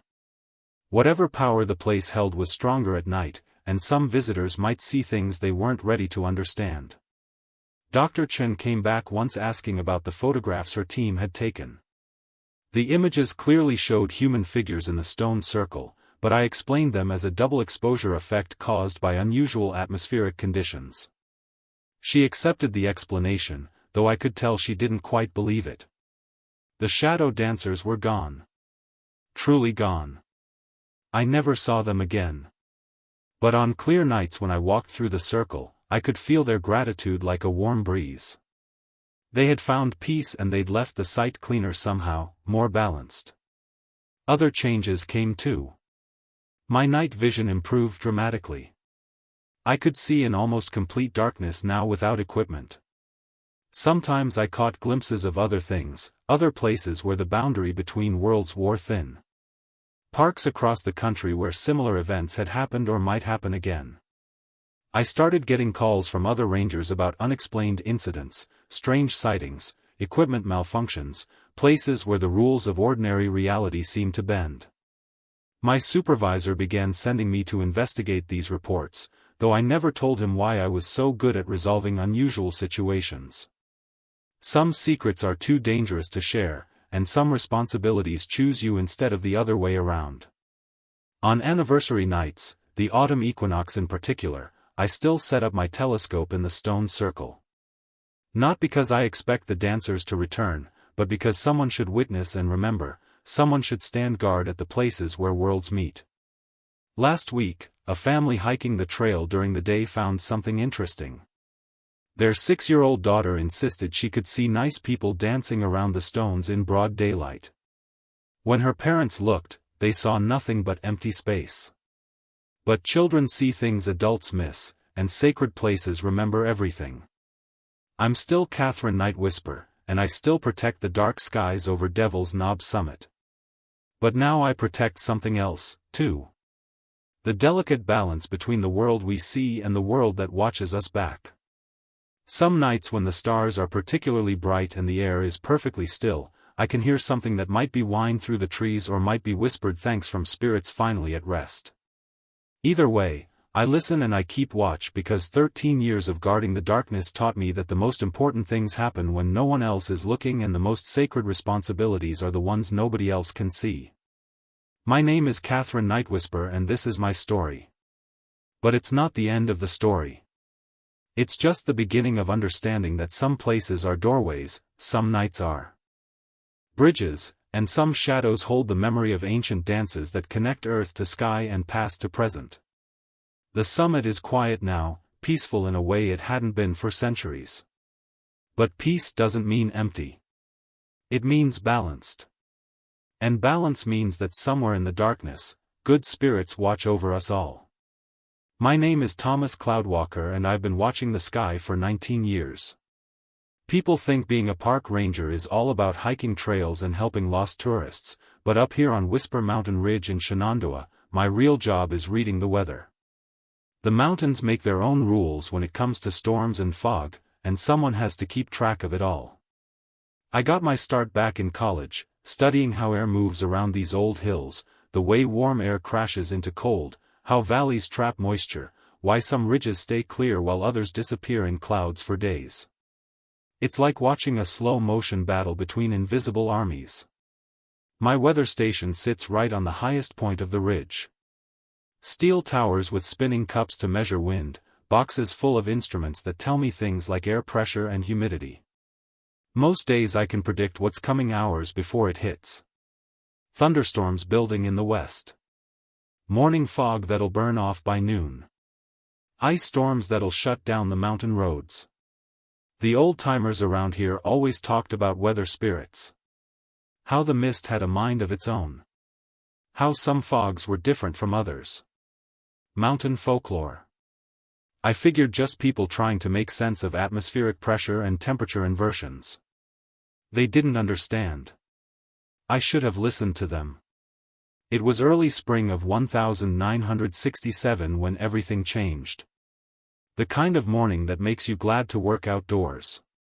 Clear blue sky, temperature climbing towards 60, perfect hiking weather. I was checking my instruments when I heard voices on the trail below. A family from Richmond, mom, dad, 2 kids, maybe 10 and 12 years old. They'd driven up early to beat the crowds, planning to hike the Whisper Ridge Loop Trail. 3 miles of easy walking with some of the best views in the park. Morning. The father called up to me. Looks like a perfect day for it. I waved back. Should be beautiful up there. Watch for that overlook about a mile in teen. You can see 3 states on a clear day like this. The kids were already pulling ahead, excited to get started. The mother was taking pictures of everything. The wildflowers just starting to bloom. Her husband checking his map. The kids posing by the trail sign. We'll be back before lunch, she told me. Thank you for keeping watch over our weather. I laughed. That's what they pay me for. I watched them head up the trail until the trees swallowed them up. Then I went back to my readings. Barometric pressure steady. Wind from the southwest at 8 miles per hour. Visibility unlimited. Perfect hiking conditions. That's when I noticed something odd on my instruments. The humidity gauge was climbing. Not fast, but steady. In 20 minutes, it had jumped from 40% to 60%. The air pressure was dropping, too. Just a little, but enough to make me frown. I stepped outside and looked around. Still clear, still sunny. But there was something different about the light, like looking through glass that's almost too clean. Then I saw it. Down in the valley, maybe 2 miles away, a thin line of white was moving up the mountainside. Fog thick as cotton rolling uphill against the wind. In 19 years of watching weather in these mountains, I'd never seen fog move that way. It should have been flowing down the valleys, following the streams. Instead, it was climbing straight up the ridges like it knew exactly where it wanted to go. I grabbed my radio. Shenandoah, dispatch, this is Cloud Walker on Whisper Ridge. I've got unexpected fog formation moving in from the south. Visibility is going to drop fast up here. Copy that, Thomas. Any hikers on your trails? I thought about the family from Richmond.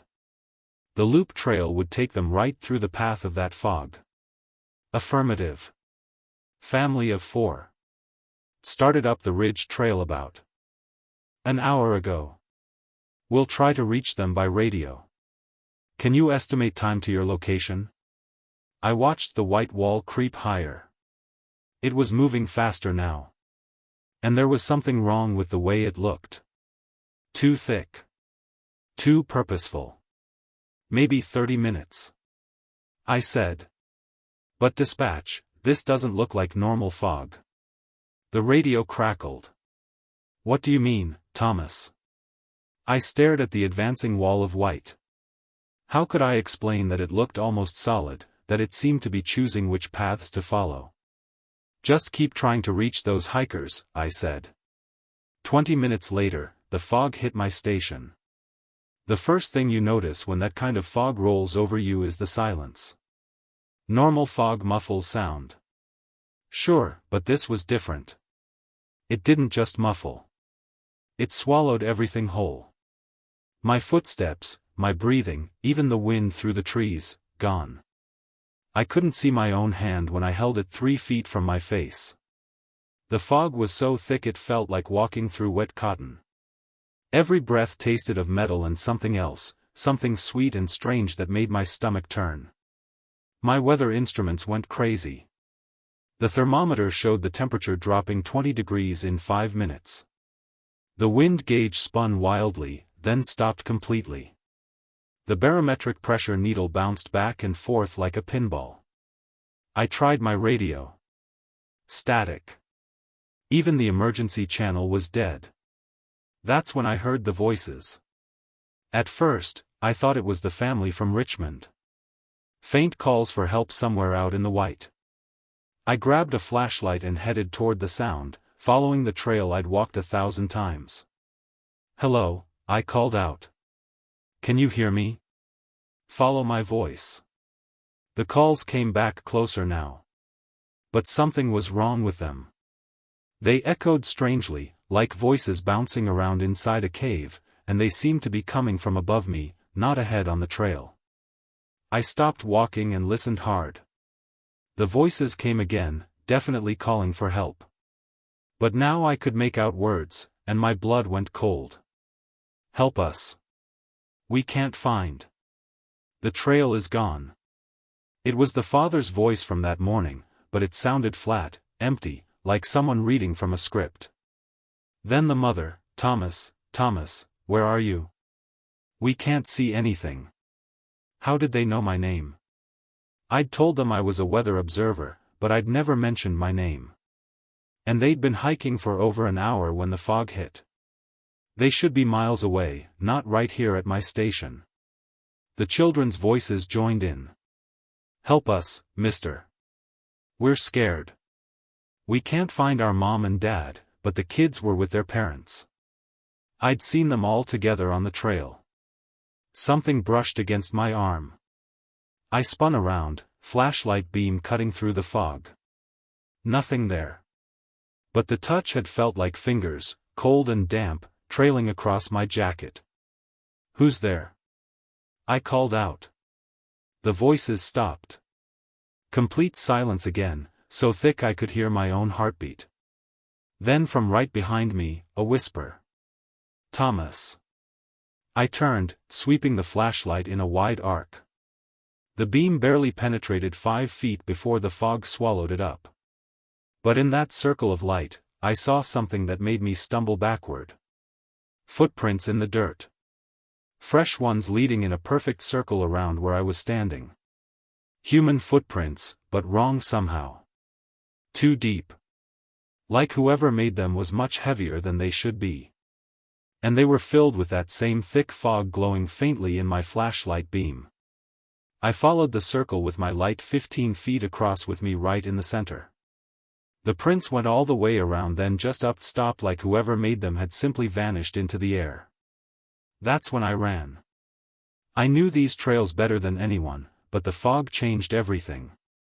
Paths I could walk blindfolded seemed to twist and turn in impossible directions. My flashlight showed trees where I knew there should be clearings, rocks where I remembered streams. The voices followed me, always just out of sight, calling my name, asking for help. But now there were more of them. Dozens of voices, all crying out in that same flat, empty tone. I stumbled into a tree. Bounced off, kept running. My lungs burned from breathing the thick, sweet air. The metal taste was stronger now, coating my tongue like copper pennies. Finally, I saw a light ahead. My weather station, the red warning beacon on top of the radio tower, cutting through the fog like a lighthouse. I burst through the door and slammed it behind me, hands shaking as I turned the locks through the windows. The fog pressed against the glass like water, swirling in patterns that looked almost like faces. I grabbed my emergency radio and tried every channel. Nothing but static. Even the weather service frequency was dead. Then I looked at my log book where I recorded observations every hour. My handwriting clear as day, but I didn't remember writing it. 2:15 p.m. visitors arrived. Weather spirits very hungry today. Fed them well. They want to know more about the warm bloods who walk above the clouds.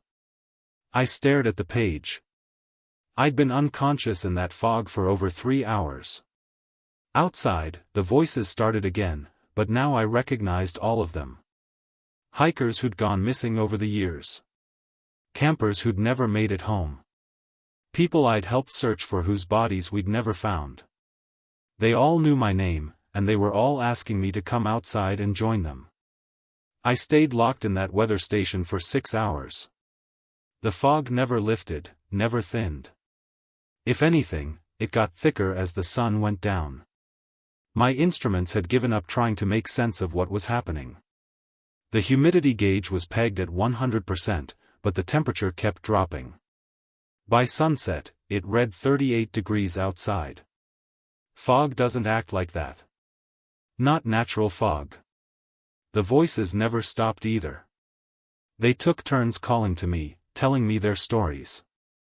A hiker from 1962 who'd gotten lost in an early snow. A couple from Pennsylvania who'd been camping when a sudden storm hit. Children who'd wandered off marked trails and never found their way back. All of them gone missing on days when unexpected weather had rolled in. All of them trying to convince me to open the door. Thomas, you understand weather better than anyone, said a woman's voice I recognized from 5 years ago.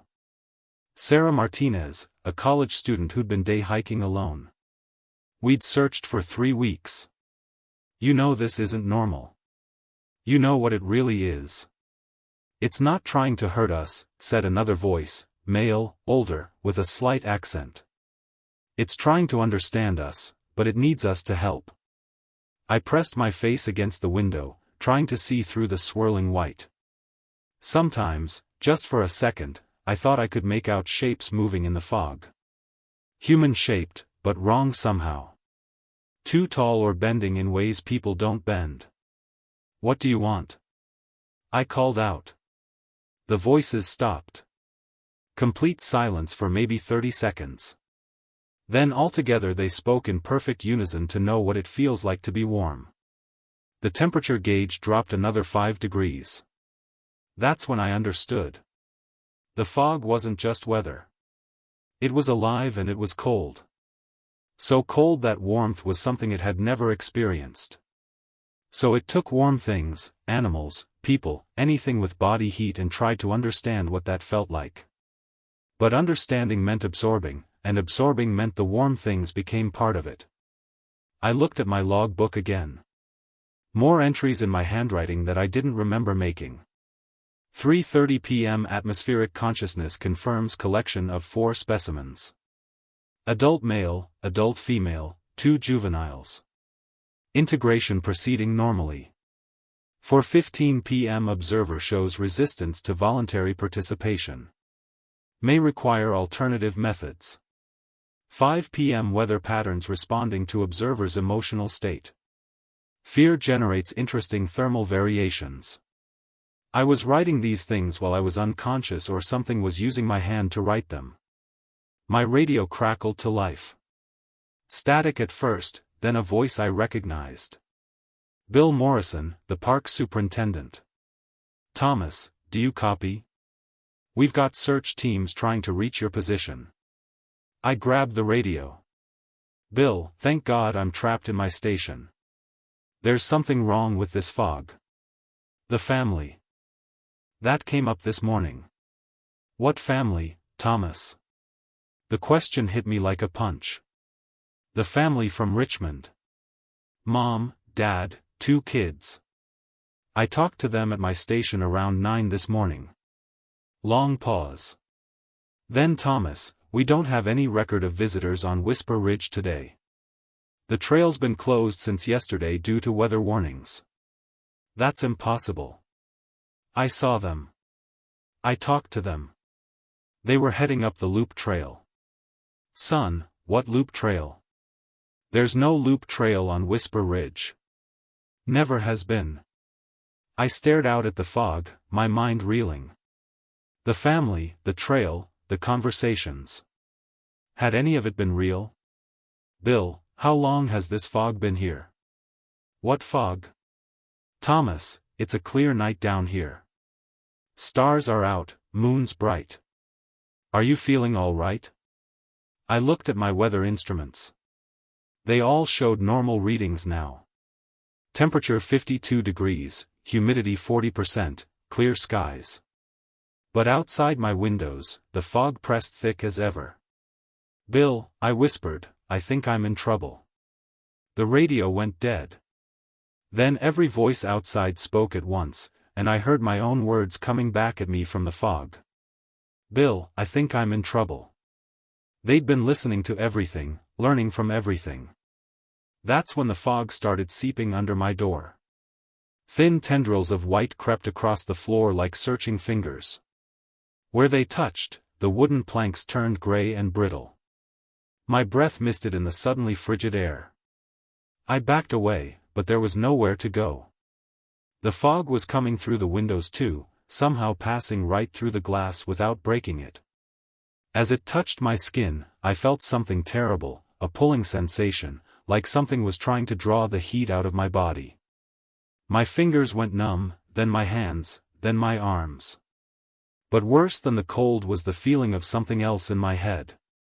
Thoughts that weren't mine. Memories that belonged to someone else.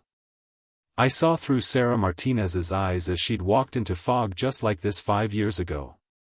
Felt her confusion, her terror, her final moments of understanding as the mist drew her in and made her part of itself.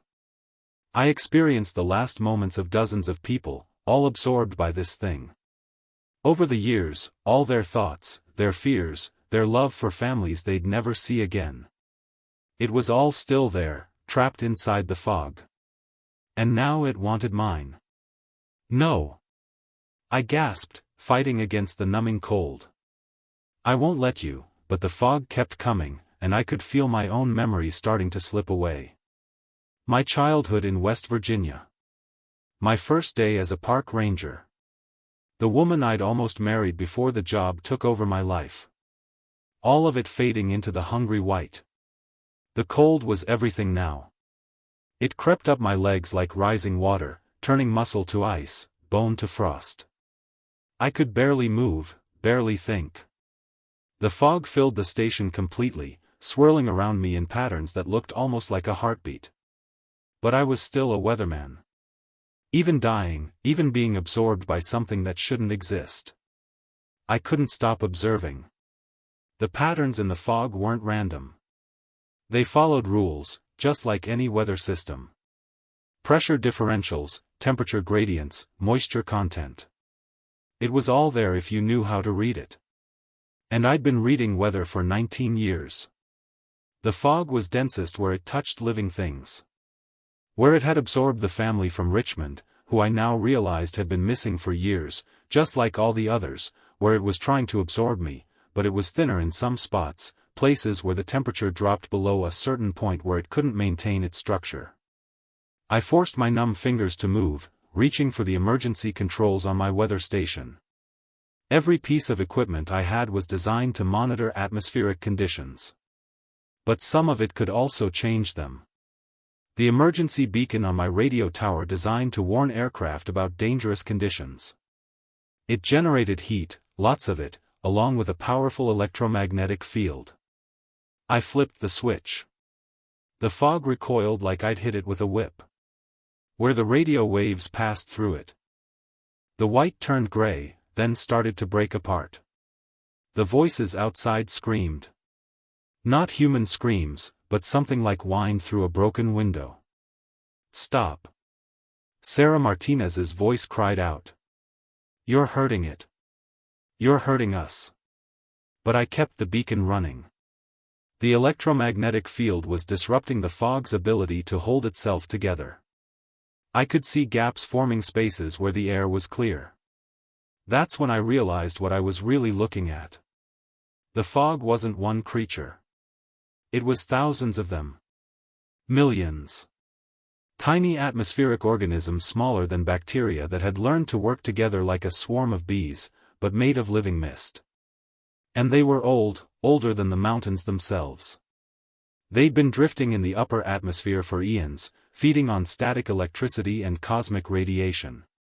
But as the Earth changed, as pollution and radio waves filled the air, they'd been forced lower into contact with warm-blooded life. They weren't evil. They were just trying to survive in a world that had become foreign to them. And they discovered that human heat, human consciousness could sustain them better than anything they'd ever found. But understanding didn't make them less dangerous.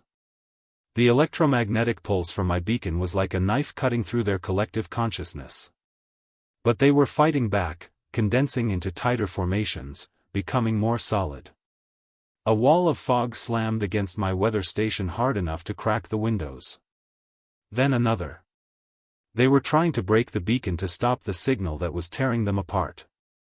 I had maybe minutes before they figured out how to short-circuit my equipment. That's when I remembered something from my meteorology training.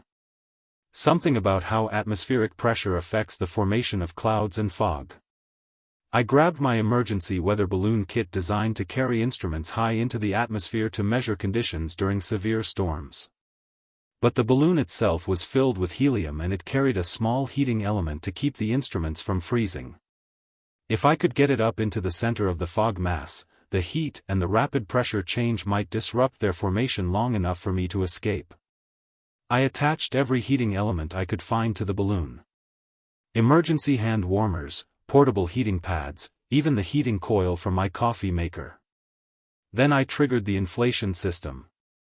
The balloon shot up through the fog like a rocket, carrying its cargo of heat sources into the heart of the swarm. The effect was immediate. The fog began to spin faster and faster like water going down a drain. The voices screamed again, but this time they were fading, becoming distant. In seconds, the air around my station was clear. I ran outside, gasping real air for the first time in hours. Above me, the fog was condensing into a tight spiral, rising higher and higher into the night sky. But as it rose, I heard one last voice, clear and unmistakably human. "Thank you, Sarah Martinez." But not the flat, empty echo from before. Her real voice, full of relief and something that might have been joy. Thank you for setting us free. The fog spiral reached the upper atmosphere and dispersed, carried away by high-altitude winds. In moments, it was gone completely, leaving nothing but clear sky and stars. I stood there shaking, not from cold, but from exhaustion and shock. It was over. But even as I watched the last wisps disappear, I knew it wasn't really over. There were other swarms out there, other places where the atmospheric consciousness had learned to feed on warm-blooded life. And now I was the only person who understood what they really were. The official report blamed equipment failure, temporary malfunction in weather monitoring systems. Bill Morrison wrote, atmospheric inversion created unusual fog bank. Ranger Cloud Walker experienced brief disorientation due to carbon monoxide exposure from faulty heating unit. They found the bodies 2 weeks later. The real family from Richmond, along with 17 other missing hikers, all discovered in a cave. System nobody had known existed. They'd been perfectly preserved in ice that hadn't melted in decades. The cave was sealed permanently. Too dangerous, they said. Unstable rock formations. I didn't argue with any of it. How could I explain that those people had been absorbed by a living weather system? That their consciousness had been trapped for years inside a swarm of atmospheric organisms, that they'd only been freed when the swarm dispersed back into the upper atmosphere? Who would believe that? But I kept monitoring the weather. Started watching for patterns the textbooks didn't explain. Fog that moved against the wind. Temperature inversions that lasted too long. Humidity readings that spiked without any visible moisture. And I found them. Other signs in other places. Reports from rangers in Montana about impossible cloud formations. Stories from Alaska about fog that seemed to follow specific hikers. Weather stations in Colorado going silent during unusual atmospheric events. I started keeping my own records, real ones, not the sanitized versions that went to headquarters. Documentation of what I'd learned about atmospheric consciousness, how to recognize it, how to disrupt it when necessary, because it wasn't gone. It was just learning to be more careful. The heating elements and electromagnetic fields had worked that night because the swarm was concentrated, vulnerable. But they'd adapt. They'd figure out ways to avoid those frequencies to disperse before anyone could gather them together. Evolution in action. I also started carrying different equipment on my rounds. Portable heating units, radio transmitters, emergency beacons.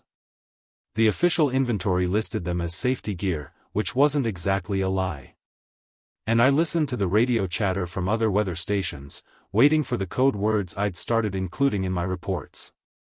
Phrases that would tell other observers what to really watch for. 3 months after Whisper Mountain, I heard them from a station in Oregon. Unusual atmospheric pressure readings today, the observer reported. Looks like we might have some weather spirits moving in from the north. Weather spirits. The old mountain term I dismissed as folklore. I grabbed my emergency kit and put in a request for temporary assignment to Oregon. Personal development, I told my supervisor. Cross-raining with Pacific Northwest weather patterns. Because somewhere in Oregon, another swarm was gathering. Another weather observer was about to learn that the old stories were true. And maybe if I got there fast enough, I could teach them how to read the real signs before it was too late. The atmosphere is vast and full of life we're only just beginning to understand. Most of it is harmless, alien to us in ways we can't imagine. But some of it has learned to hunger for what we have. Warmth, consciousness, the spark of life itself. I'm still out here watching the skies, still reading the weather that the instruments can't measure. Still listening for voices in the wind that call out names they shouldn't know. My name is Thomas Cloudwalker, and after 19 years of studying weather in these mountains, I finally understand what the old-timers meant about weather spirits. They're real, and they're always looking for new places to feed. If you're ever hiking and you see fog moving against the wind, if you hear voices calling from empty air, if your breath starts to mist on a warm day, don't investigate. Run. And whatever you do, don't don't tell it your name. Because once the weather spirits know who you are, they'll never stop calling for you to come home.